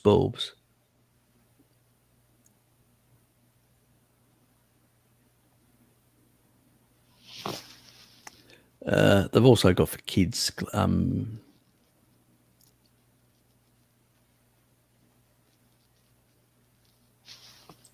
think that's got all of them in there. Yep, that's right. And then you've got this one. And so this is basically what you primarily put in, like bedrooms, bathrooms. Oops. So this is the stuff you have in bedrooms and bathrooms. I mean, you could potentially. I'm still not sure whether in the living area that I may actually use one of these. I'm still thinking about it. And so this one it's primarily very little orange, and it's primarily the red part of the spectrum, the near infrared. So, and that's what you want, that one. So pretty much the key thing is, don't worry about the orange, don't worry about the red. You really want to eliminate two things: the green in later in the evening, and the blue from the moment the sun goes down, or even earlier than that. So that's why I've gone for those two options. So pretty much every single room. So in the evenings, when I do stuff in the evenings, you will, hold on.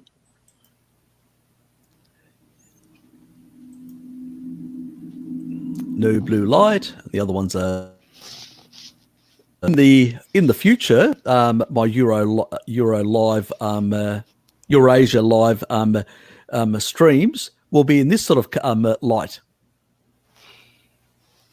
So it'll be a bit different. It'll be interesting to see how it actually works with the current setup and all that.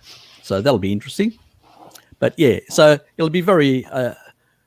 I'm looking forward to that. And also going to be seeing how much it will improve other aspects of my sort of just generally, things.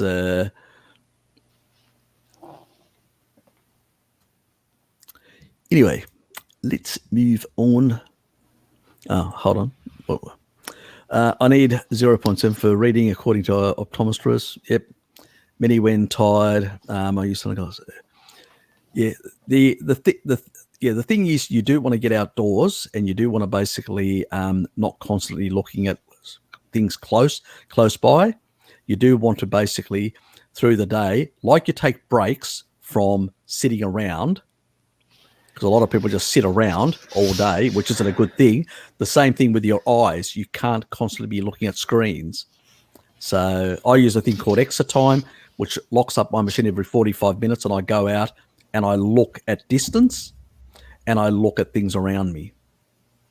And you need to do things like that to improve your eyesight. The biggest problem is when you start using corrective eyes, it actually alters the actual the shape of your actual eye, and as a consequence, then and also when you're squinting, when there's poor light in your as well, and we do too much squinting, with our eyes when we look at screens all day, far too much. So we need to take breaks, more multiple breaks from looking at screens. Another important aspect in improving your, your both your reading and your long distance vision. So yes, that would be helpful for you as well, Shell.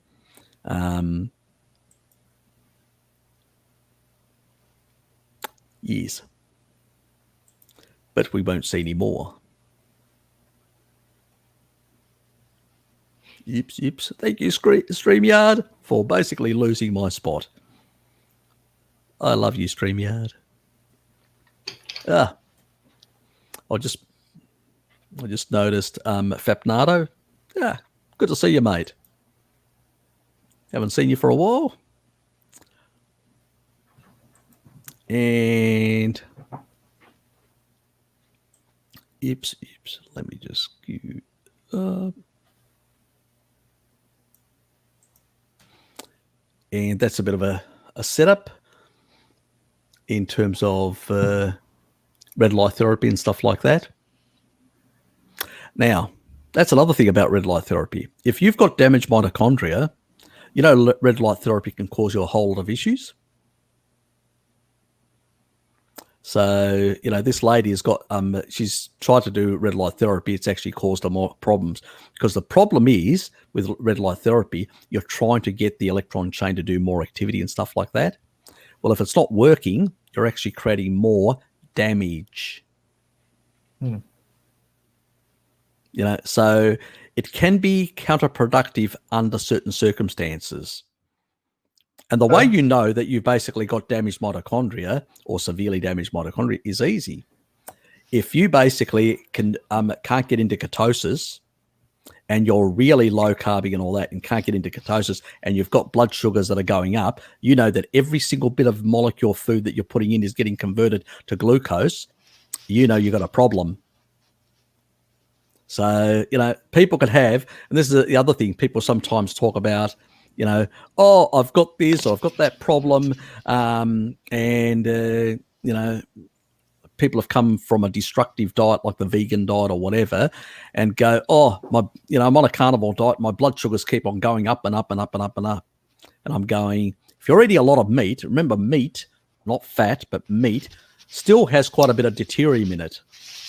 It's still over the, in the 140 level. So if you're doing very high protein, very low fat, you're still going to be over the 140, which is over the 130 mark. So with a bit of fat, you may come down to 135. You're still outside the optimal range in deuterium. So you still could be continuing on a carnivore diet to continue doing damage. So that is why you need to basically balance out the deuterium of the protein with the fat, low deuterium fat, to get into the sweet spot. Now, if you've got mitochondrial damage, you may have to go next step, go much higher fat, moderate protein, and then look at metabolic water and stuff like that to basically clear out some of this stuff. So it can be different approaches depending on the person and circumstances. And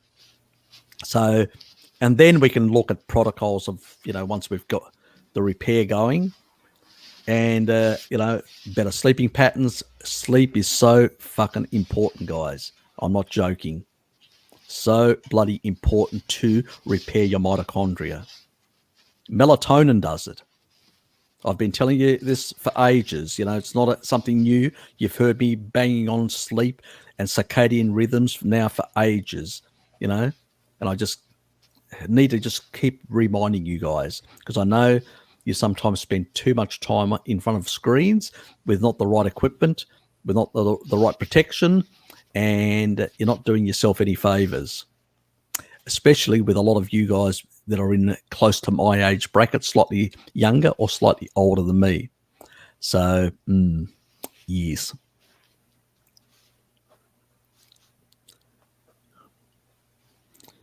Oh, wonderful, Harry. I just lost my spot completely by moving around. So when are we getting our deuterium depletion regimen video, the protocol? That's going to take a while. It's going to take a while. Yeah, look, I'm getting to it. I'm getting to it at some stage. Sorry, I'm a busy man. Too many things on. I've actually next week I want to do some vids which are going to be on things like looking at certain bacterial strains as targeted probiotic type things approaches. So there'll be a bit of that. I've got the boron one that'll actually appear on Monday. That'll take a while to upload. And fuck, I spent 3 hours, doing the boron one. Then after that, I spent 2 hours processing it. And then I hear the audio and I go, the audio doesn't sound right. So I had to reprocess it for another bloody 2 hours. That's why I love live streams, because it's easy to answer a lot of things. Doing these sort of videos are a full-time job, as Bart knows, and people like that. And you go, that's why Bart points this out. It goes, these take time, and I can't produce the same material at the same rate as Bart, because he works on social media as his prime task of, that's what his work is. It's not mine. So it's always, I know people want the information, but sorry, you'll have to persevere a bit longer with some of the stuff. There's only one Harry, unless you can clone me. Yeah, send me to the Chinese, they'll clone me. I'll use CRISPR. If anyone can get the job done, I'm sure it's you. Two Harrys. I don't know if Luke can meme hard enough to keep up with two Harrys. I don't know if I could survive another person like me. Having to argue with myself. Fuck off.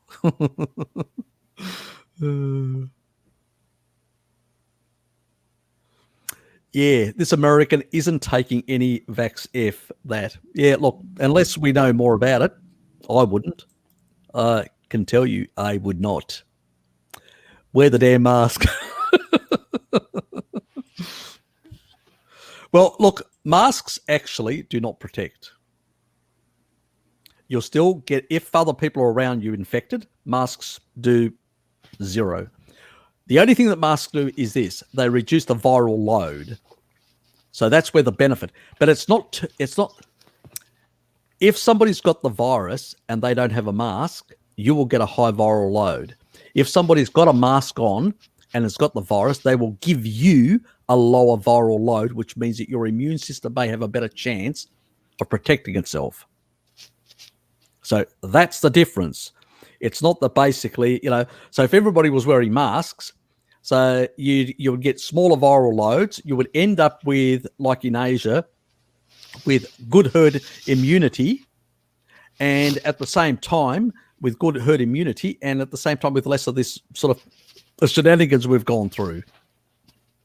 If you take a look at most Asian countries, they use masks. They all get infected, but at the end of the day, they get much lower viral loads. Their bodies can cope, and they end up basically clearing it out of their system.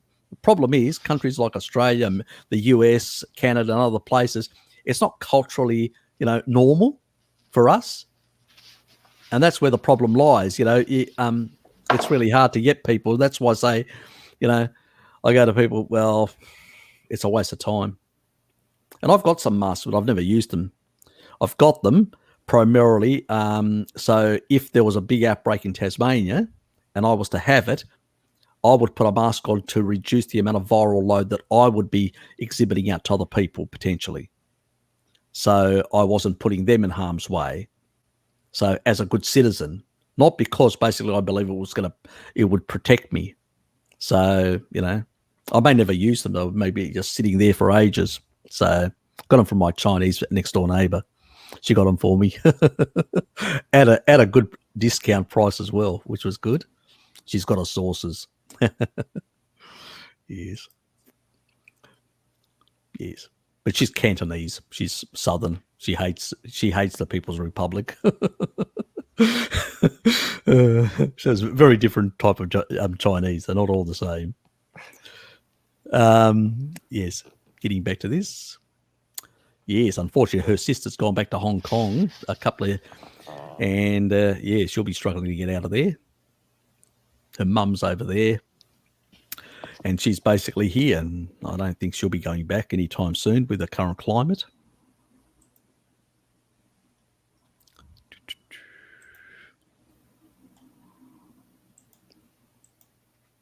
And that was you earlier? That just tells me how far back I am. Fuck.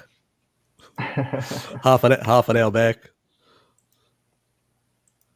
DHA for not too much EPA. EPA is more for inflammation and stuff like that. So you got to be careful. Prioritize DHA and arachidonic acid. Anyway, we are moving.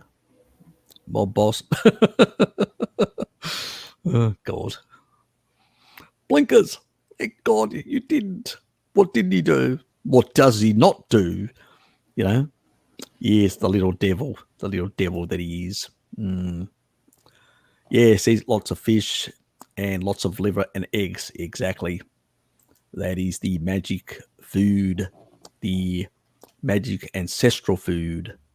Read the fine print. Mask on transit and publics cannot be enforced.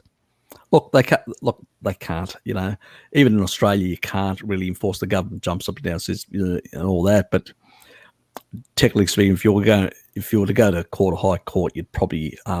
But then, you know, you'd end up in court for years fighting the government. You know, so it's just you just basically say, oh fuck it, I don't need this hassle. You know.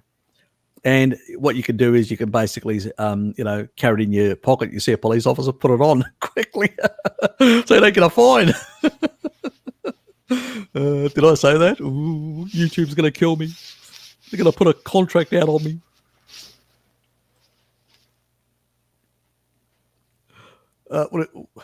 Some lipids are more resilient.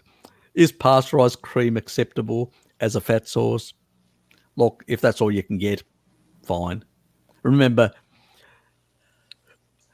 cream, yeah, look, if you could get it, you know, raw, it'd be great, but it's really hard to get, which is a big problem. But, you know, it's usually cream isn't cooked to the same temperature as milk because it doesn't have, you know, the high amount of proteins and sugars that require. So it tends to be cooked. So you get more of the fat soluble vitamins and you know, and B vitamins that remain.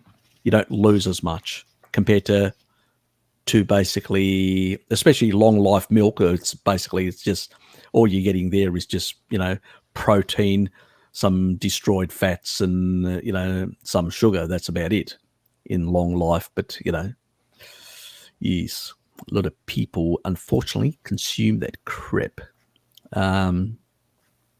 But ferrocyanide is shit put in salt and anti-clumping agents. Yep. Yeah, they look. A lot of the it's the same thing with even when they iodinize salt, they put some of these some are better than others. So yeah, you sort of have to read the label in that regard.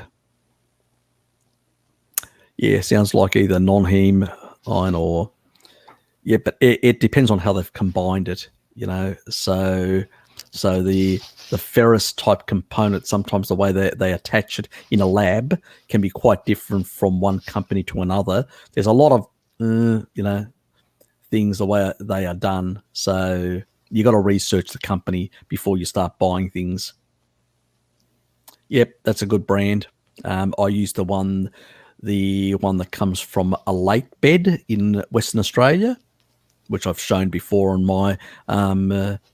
So yeah, that's a better one to use for Australians that have seen it before. They probably know about it. I've said it so many times. I'm not going to bother again. But yes, problem with all the heavy cream where I live is it comes in all kinds of thickness and preservatives. Yeah, look, I know The one that I get is basically one that basically has none of these thickeners, none of the preservatives or anything like that. It's just cream. That's it, and it's pasteurized at a lower temperature. But it's just cream. It's 100% cream, no other thickeners or anything. Mm. So, but yeah, a lot of cream in Canada has carrageenan added to it. Yeah, well, a lot of that sort of stuff is sort of semi or illegal in Tasmania, which is good. Mm-hmm. So it's usually just cream and none of this other sort of stuff. Some brands do have some preservatives, and those creams tend to last like twice the length of time. Where my cream basically, is a shorter period of time. It's a bit over a week or whatever. You pretty much you have to consume it. If you don't, in that regard, well, the reality is it just from all it does goes a bit sour. It's basically some of the milk that's in there, some of the that just becomes a bit sourish. That's it. In the reality, sour cream is still fine. I still use it, even if it's gone off the date in that regard. So I've no problems. I've never had any problems.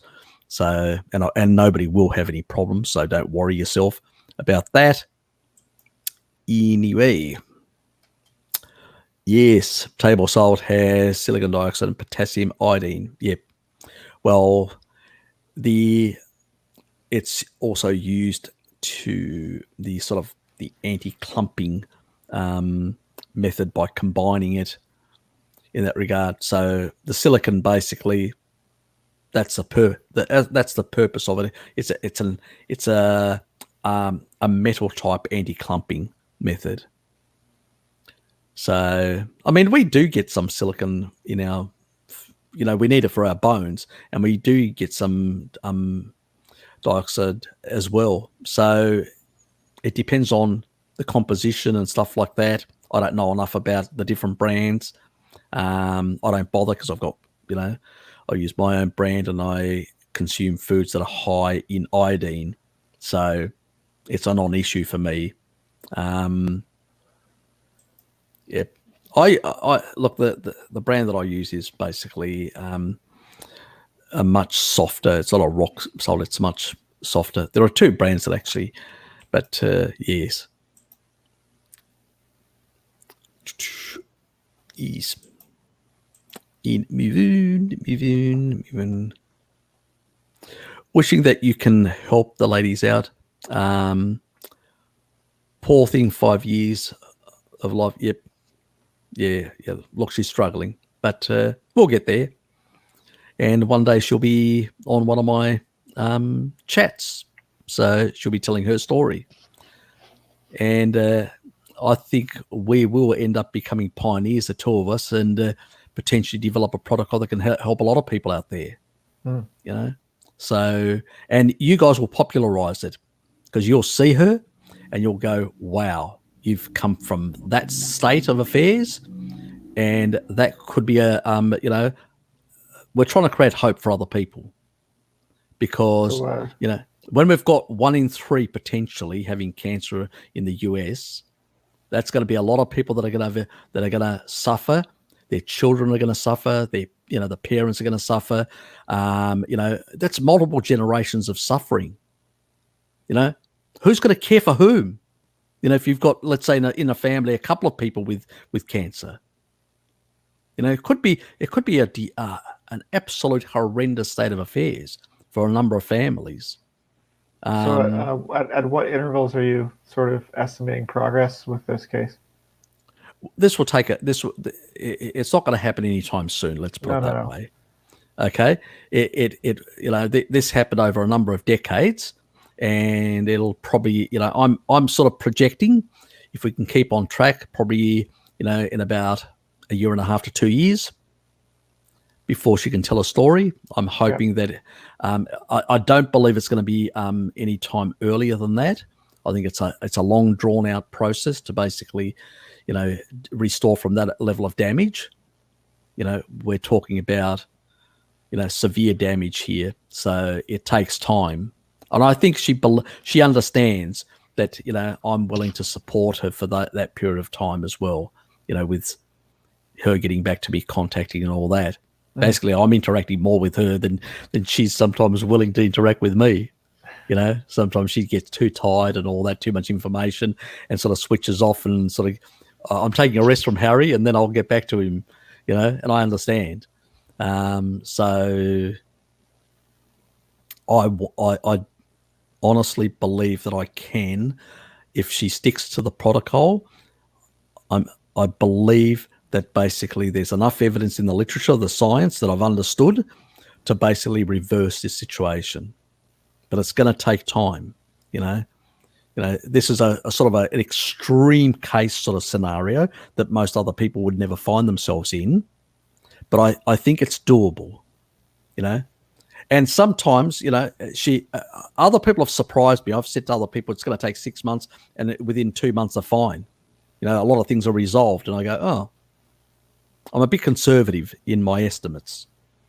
And I always say to people, I'm always conservative. I never promise more than I can deliver. So I'm always conservative in what I offer. But but if I can do, if it happens earlier, great. But we'll stick to it, and she'll stick to it. I know. I'm sure from her language, the way she's responded to me, I believe that she will stick to it. I understand her pain. I understand that transitional anxieties and pain, and it's and those sort of scary moments that she has, and those fears, because she's coming from a really bad situation. And she's got an autistic son as well, and it doesn't help. So she's so it's hard for her. It's really hard for her on a lot of fronts.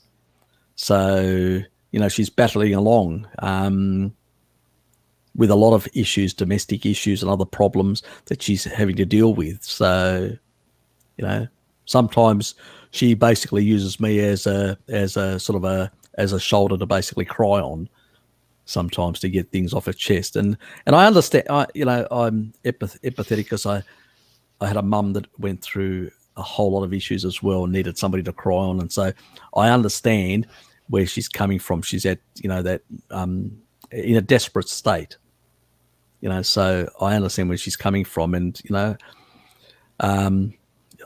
as I said, I'll keep on helping her as long as she wants me to help her. It's simple as that. I believe that she understands that there's not many other options out there. Nobody else is basically, most people have bailed out. And nobody else out there is willing to do it for gratis, for free either. So I think I'm her only option, and probably her best option. Yes. Maybe God will forgive me for other indiscretions in my life, for being a better person now. Anyway, we'll move on. Pretty much purified sand. Yeah, nothing like sand. Get it into you. And, this is for you from Fappers. You've probably already... Yeah, he was just talking about cream. I was just mentioning that I know there's one brand in Canada, at least in the Maritimes, that comes from Quebec, where he is, that has cream that's, the ingredients just says cream on it. It is pasteurized, but it's at least just cream. And it's not Trudeau cream? What the fuck?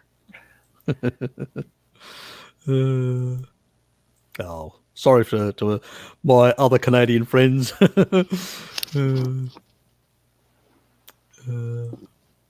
Yes, everybody's going about the different molecular structures of these things. Yeah, Fappy. Nothing like Fappy on the...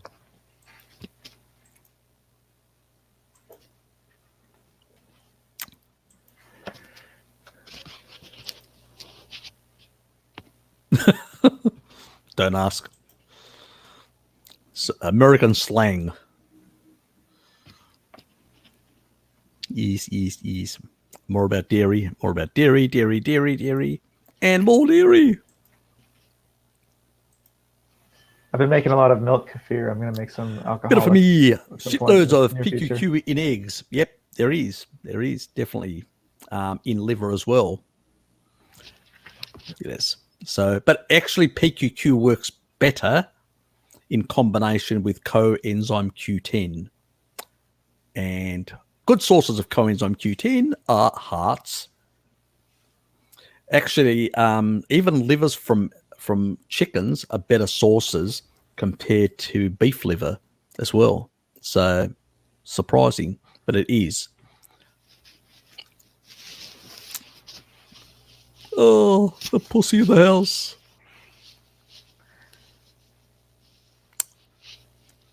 Where's Butter? I don't know.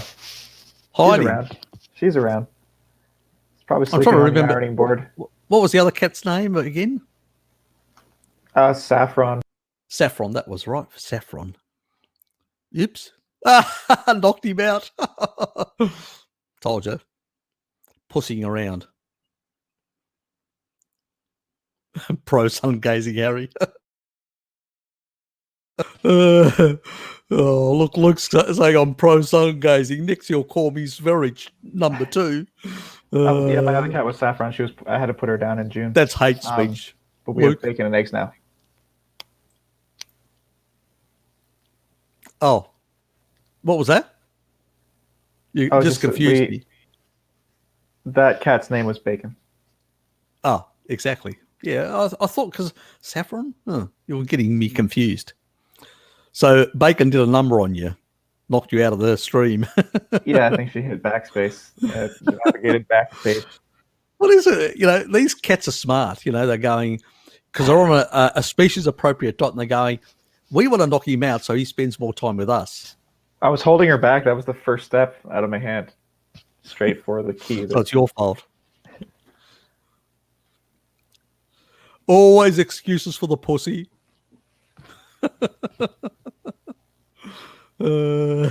Next thing Harry will say the earth is flat. No, it's a triangle. Exactly. I'm writing that down with my notes. Earth triangular. God, you gotta love these characters. Yes. Sneeze, reflex. I love to sneeze. You can sneeze on your eyes. Optical sneezing. Sleep is the most important thing for sure. Exactly. I get 7.5, 8, always within 30 minutes between. Yep. I pretty much am out like 5 minutes. If I go, I just switch off. My mates usually say you're too fucking relaxed. That's your problem. They're probably right. Yeah, I definitely can't sleep that fast. No, I can go out really fast, which is good. The only times that the longest, like 2 weeks ago, I was stressing about something and it took me about 45 minutes, probably, it felt like 45 or felt like a while. So even I'm human. If I'm stressed or stuff like that, it can affect me, So, yes. Exactly. It's a mushroom. I'll go with Fapnata. It's a mushroom. You can eat the planet.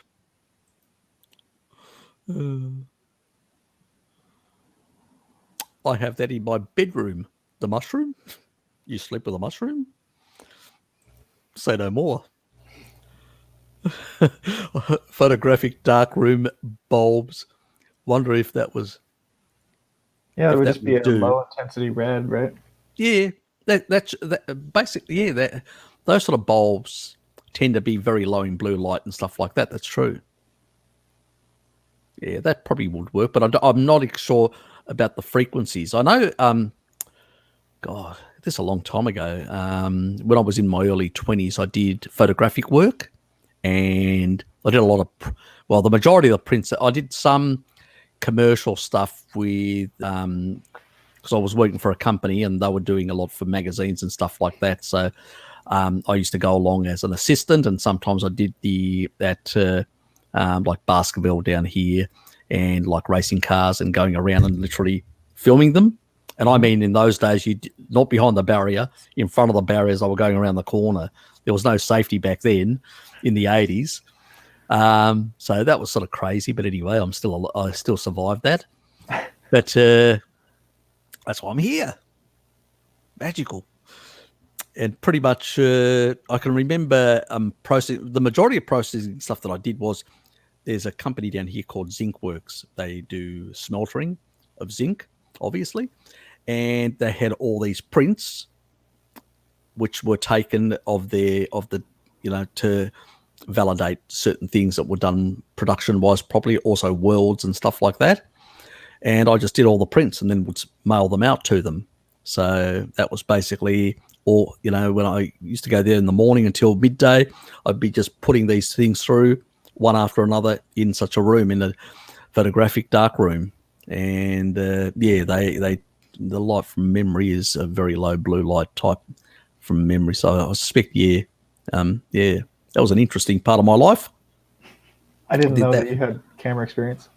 Yeah, look, I've done all sorts of things, mate. Worked in bars, worked in pubs and clubs, and in tourist accommodation and stuff like that, and sort of done reception and interpreting. And God, I just one after another, I've pumped oil, for my uncle. God, well, he's probably not watching this, but he's a hard taskmaster to basically work for.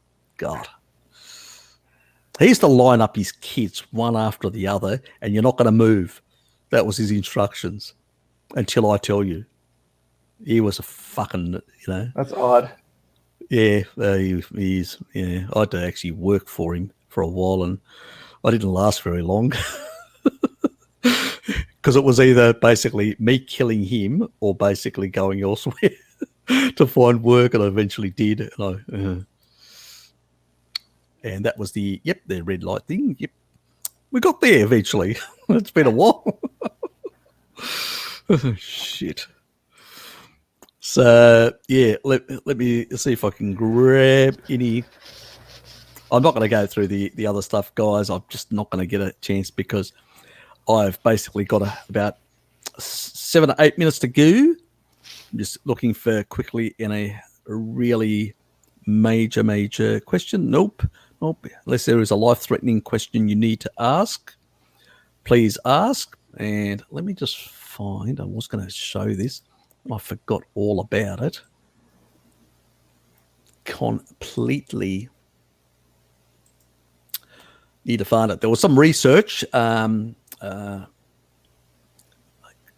Somebody made me aware of it. It's out of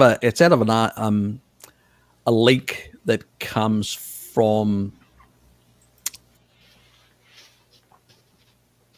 the actual connection to the research and all that. So let me see, where did I put it? And it's about milk. You wouldn't guess. It's always good to talk about milk. Yeah, I research. Just had a glass of it. I have been enjoying it quite a lot. Fermented. Yep, here it is. Thailand Media News.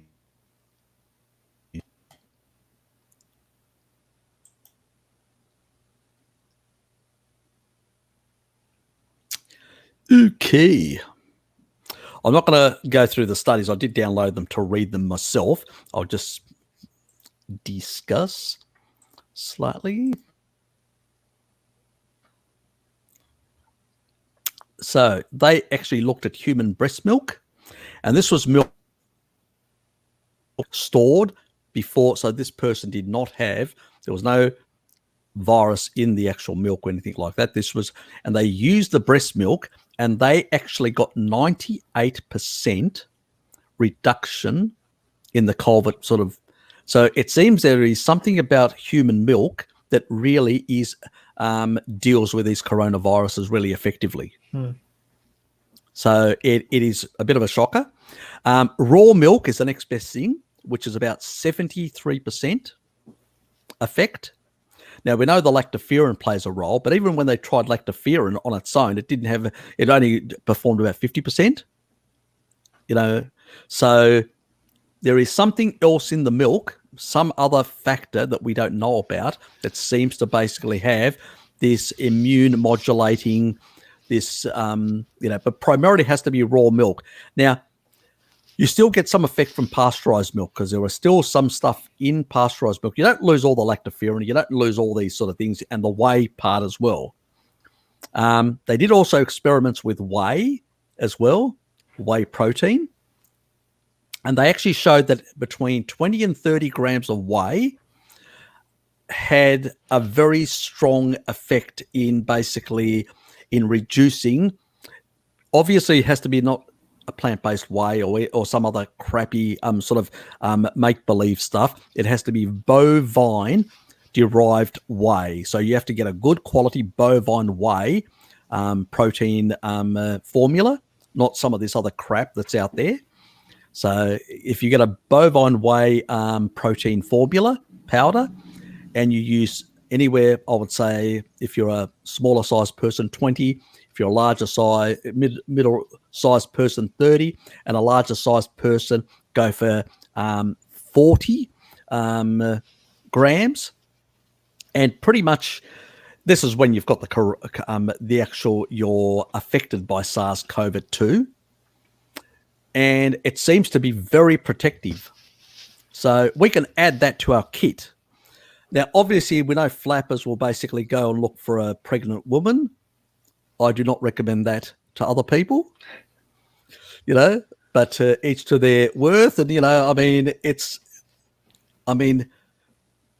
walking up to a woman saying, I've got corona, can you please give me a tit, is not basically going to impress anyone.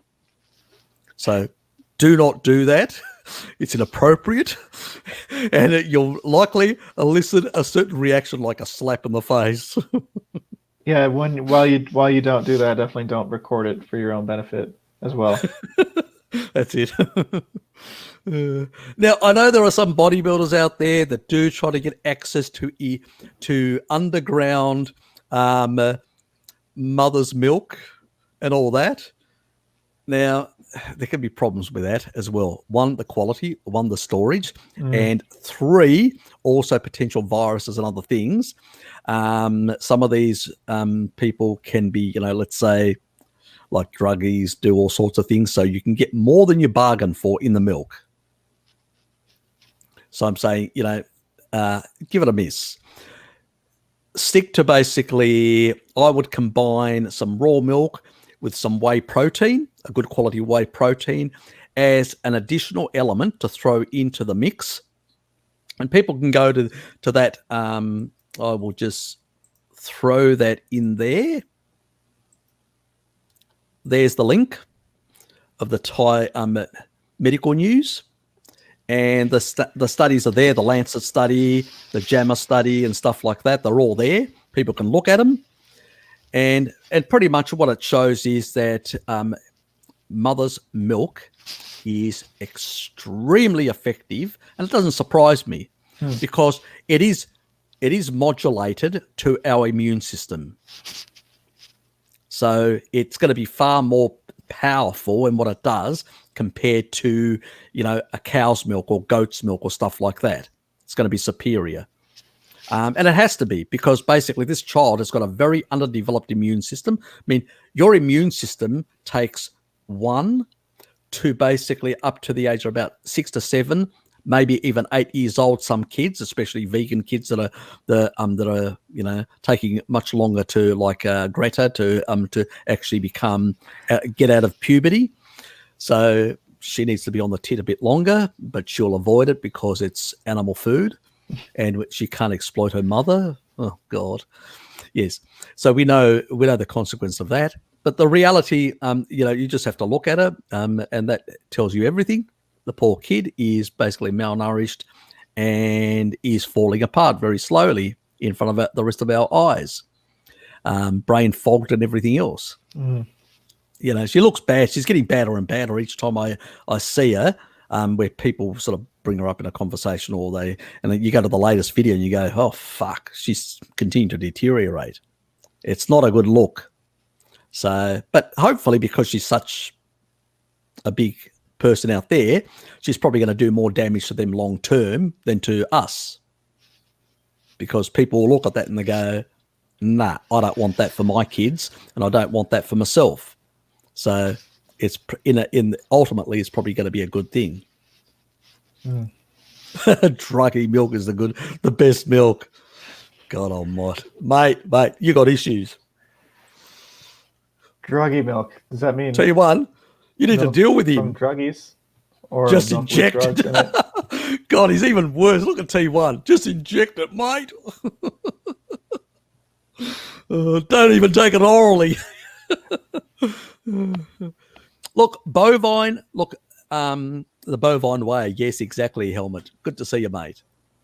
And look, milk has been therapeutic for years. I mean, before we had basically vaccinations or a lot of the, like sanitation, a lot of things like that, raw milk was a big thing, was used. Now, obviously, to get the same dosage that you would get from whey or whatever, you would have to drink something like the Maasai consume 3.5 liters of milk to get the equivalent dosage, which is very hard for modern people to basically consume that amount of milk on a daily basis as a protective. I'll take that challenge.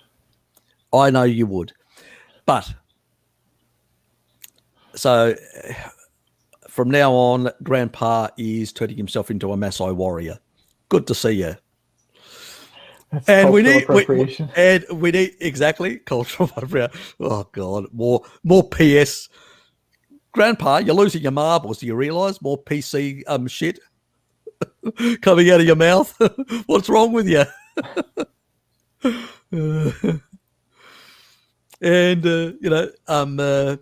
pretty much milk was used in the part people that had TB and stuff like that. What do? They put them out in the sun. So vitamin D is still important for your immune system and modulation of immune system and macrophage. So that hasn't stopped. We know the vitamin D and your zinc, really important. And it seems that any sort of zinc, like even from meat and stuff like that, it's not, you don't really need to get the lozenges, but it sort of helps a bit if you've got the infection itself. But if you don't bother with the lozenges. Just basically we get enough meat as it is, and we get enough zinc as it is from foods.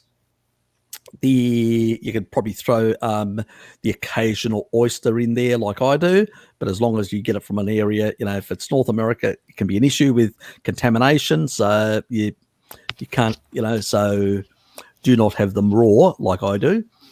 And in Tassie, it's not a problem. And so what this information is telling us is the therapeutic effects, and it's understandable. This is why young kids between the age of when they're born until the age of about 6 to 7 years of age, they can have a viral load, and this is not only SARS-2, but also from the flu. They can have a viral load of 10 to 100-fold higher than an adult or a young teenager. So basically, they're a walking, viral, contaminating child at those ages because their immune system is still developing.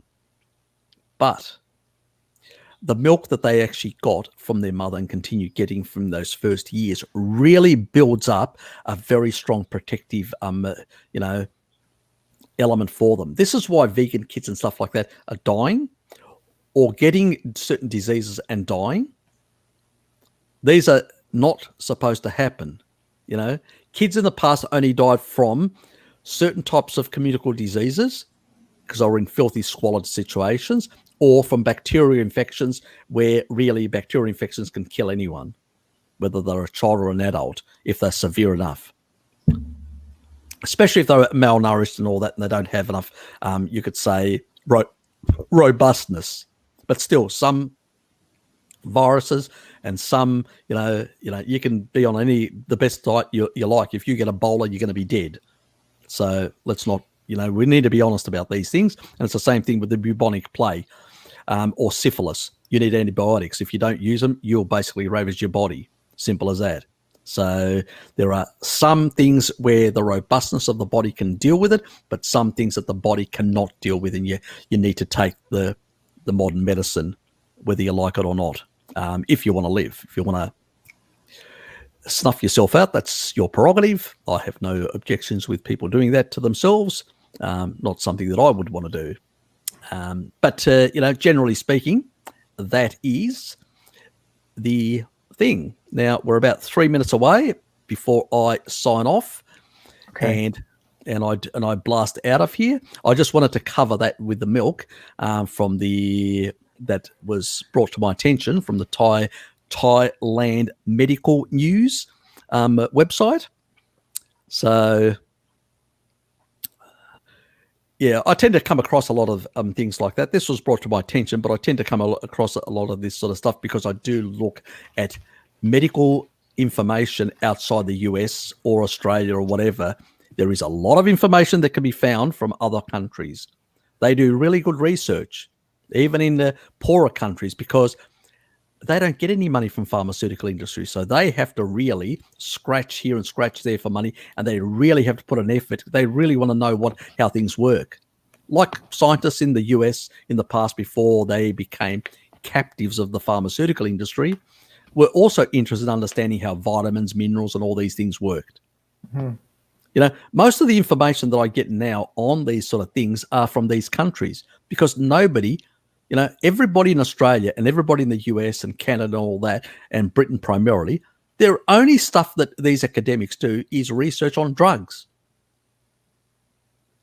This is why our knowledge on RDIs, on a whole lot of minerals and stuff like that, is waning. Mm-hmm. We have to look at other countries that are still doing some of this research. It's ridiculous. Primarily parts of Asia. Dietitians in Canada is putting out an official statement that you can't boost your immune system with food. Oh, God. How ridiculous is that?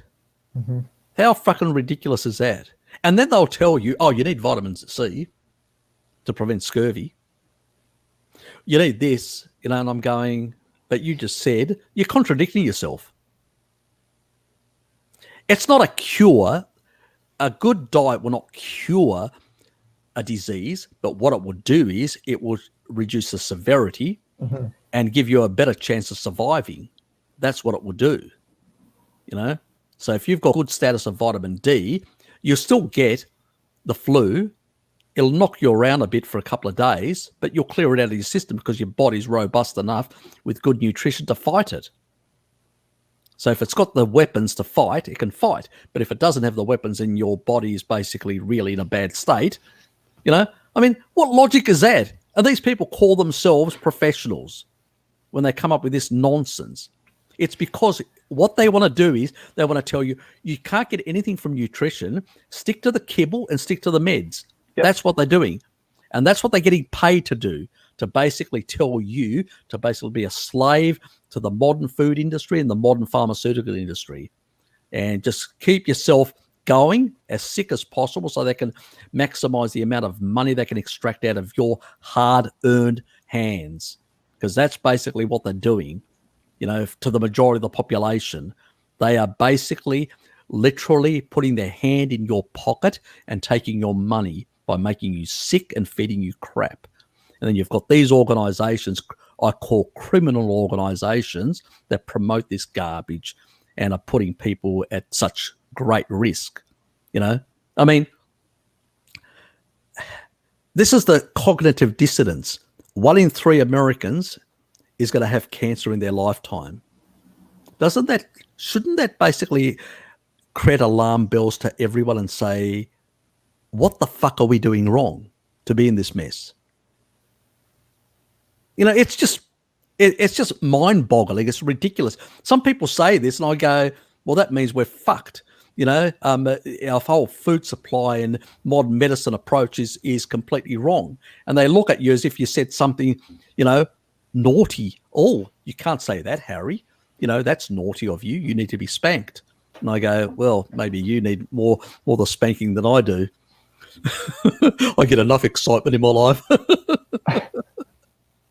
I have to be condescending when I hear stupid things being expressed by people that are completely and utterly incompetent. I heard it on the news.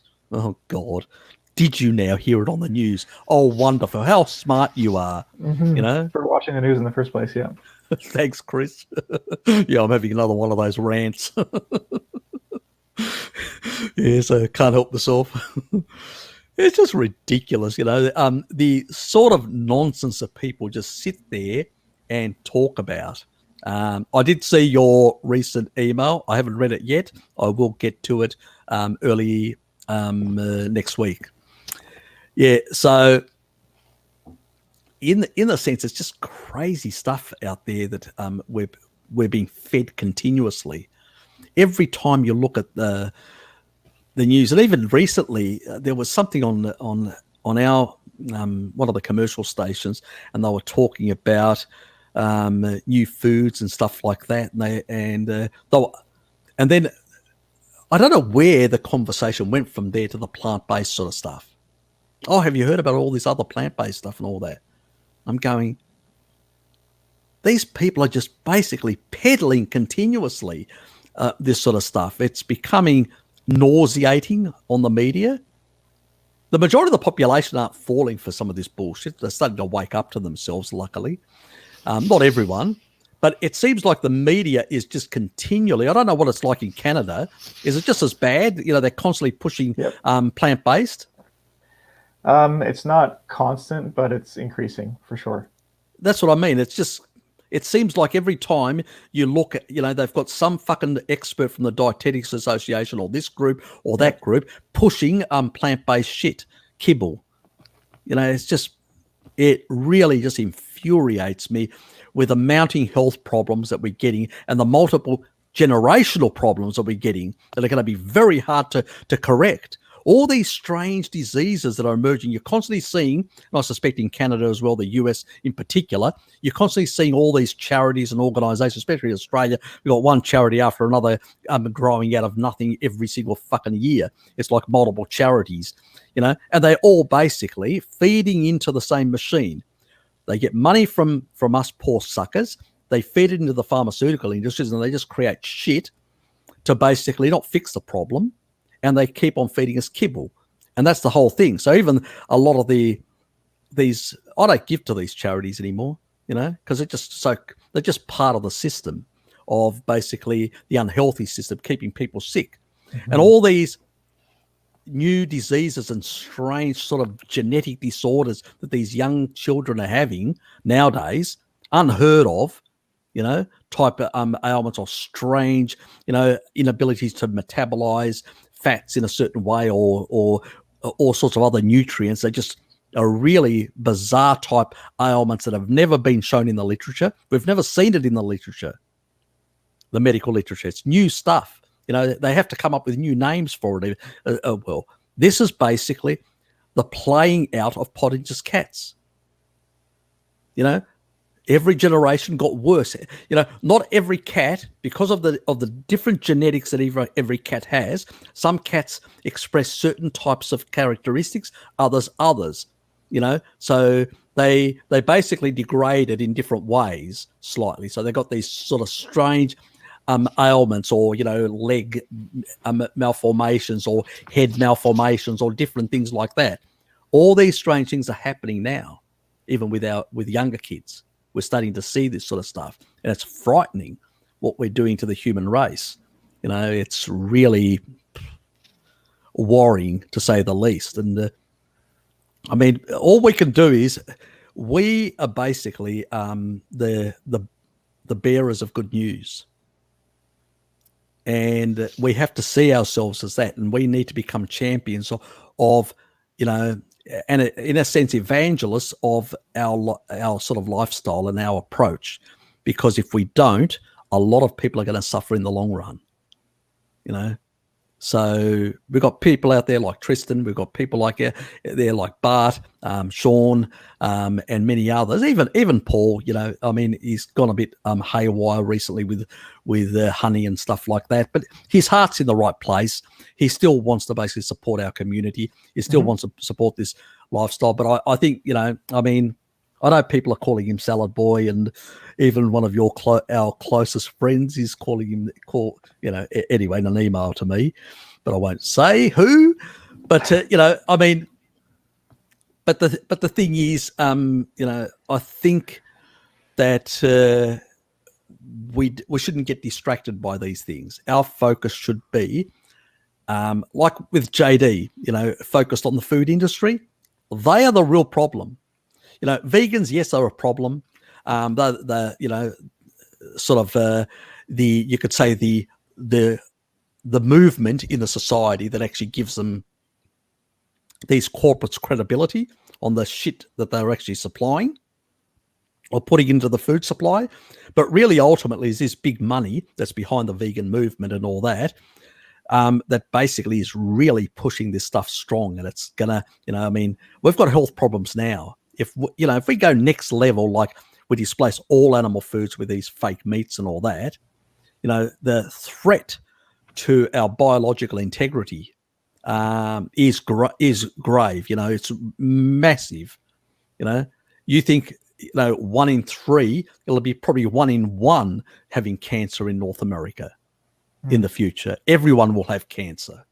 Not 1 in 3, but every single human alive in North America will end up with cancer if they're on such a crazy diet, a plant-based diet, because it's just, let alone it's inappropriate food, but it's on steroids when it comes to deuterium, high sugars, high seed oil-based, fake foods is.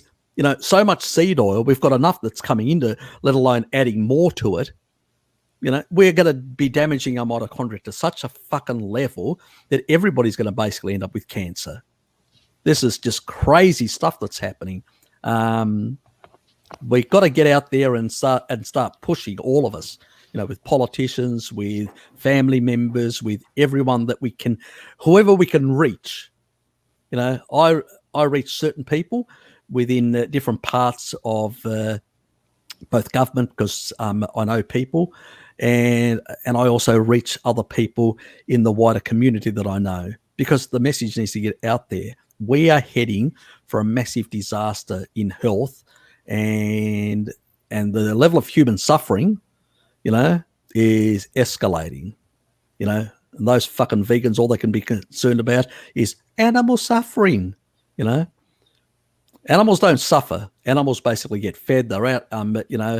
They live a quite idyllic life compared to the wild. In the wild, you get ripped to pieces, and you clump together because you're in constant fear for your life. In a farming environment, they live a very ideal, very comfortable life, and then at the end, they get killed, knocked off as food very quickly. There's no suffering there. If they could talk, they'd say, "I love this." They usually panic and suffer more when fucking vegans run up to them and basically scare them out of their wits. So these are the ridiculous, and these are the same misanthropists that basically hate humanity and don't give a shit about humans. I mean, some of them have openly said they would like to see the human race be wiped out. That's their thinking. Do you think if these elites basically can upload their brains into a Skynet type system in the future, that they wouldn't want to take out their main opposition or the desperate poor people that are left on the planet? Wake up to yourselves.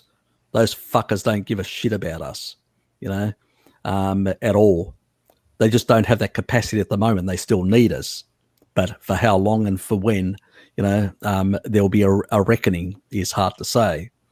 So we need to wake up to ourselves. There is a lot of threats to the human species coming from all sorts of quarters, and primarily these misanthropists are basically being well funded by these post-human type groups. They are part of this. This is all part of this new Gaia movement, all this bullshit new Gaia movement and all that. And we're part of this alien and we're going to be elevated and go to a new plane of existence and whatever else. We don't need our corporeal existence. We don't need to be part of nature. We can get, fuck it all off. We can get rid of suffering. We can upload ourselves and, be fed kibble while we're in the machine or whatever. These are the sort of thinking that these people have, They are anti-human thoughts that these people have, and they are dangerous because, if these people are ever to get into power, they can do a lot of killing, a lot of culling. We've seen crazies like that get into power in other parts of the world in different points in time in history, and they killed a lot of people. So, these are powerful groups and we need to be cognizant of that risk. So anyway, I just realized I'm way over my time and I need to be somewhere else. On that positive note. Thanks, mate, for being here. Appreciate it. Thanks, Harry. We'll go out together and see us from me. I'll see you next week, everybody. Not next week, the week after. I'm not doing anything next week because I've got something that's come up. Sorry, but I will have. Remember the chat that I had with Bart ages ago, which got cut into little segments and all that? I'll have the entire uninterrupted version streaming then so people can see the whole. I think it goes on for 3 hours or whatever. So it's completely uninterrupted. So sorry, guys, but I do have other things that I have to deal with next week. So I won't have my Sunday off, because I'll be elsewhere. I won't be at home. So, yes. Well, we'll see you in 2 weeks. You'll see me in 2 weeks' time, and we'll be doing both the Euro Live and the standard one and all that. And between here and the next one, I'll try and get a few of these small ones vids out as well. So the boron one has been done. Thank the fuck for that. So that's been completed, and I'll upload that tonight. I'll try and get it through, and then I'll set it for the time early in the morning, which basically early in the morning should be evening for you guys, Sunday evening for you guys, and for Australians it'll be Monday through the day, morning, and for Europe as well be in our afternoon will be their morning or whatever. So it'll get a good sort of run, hopefully. So anyway, see you guys. Thanks, Jared, for being here. Take care, all of yous, and keep up the good fight against those misanthropists. Don't lose faith, and I will see you guys with Jared in a fortnight's time. Take care, and see you guys.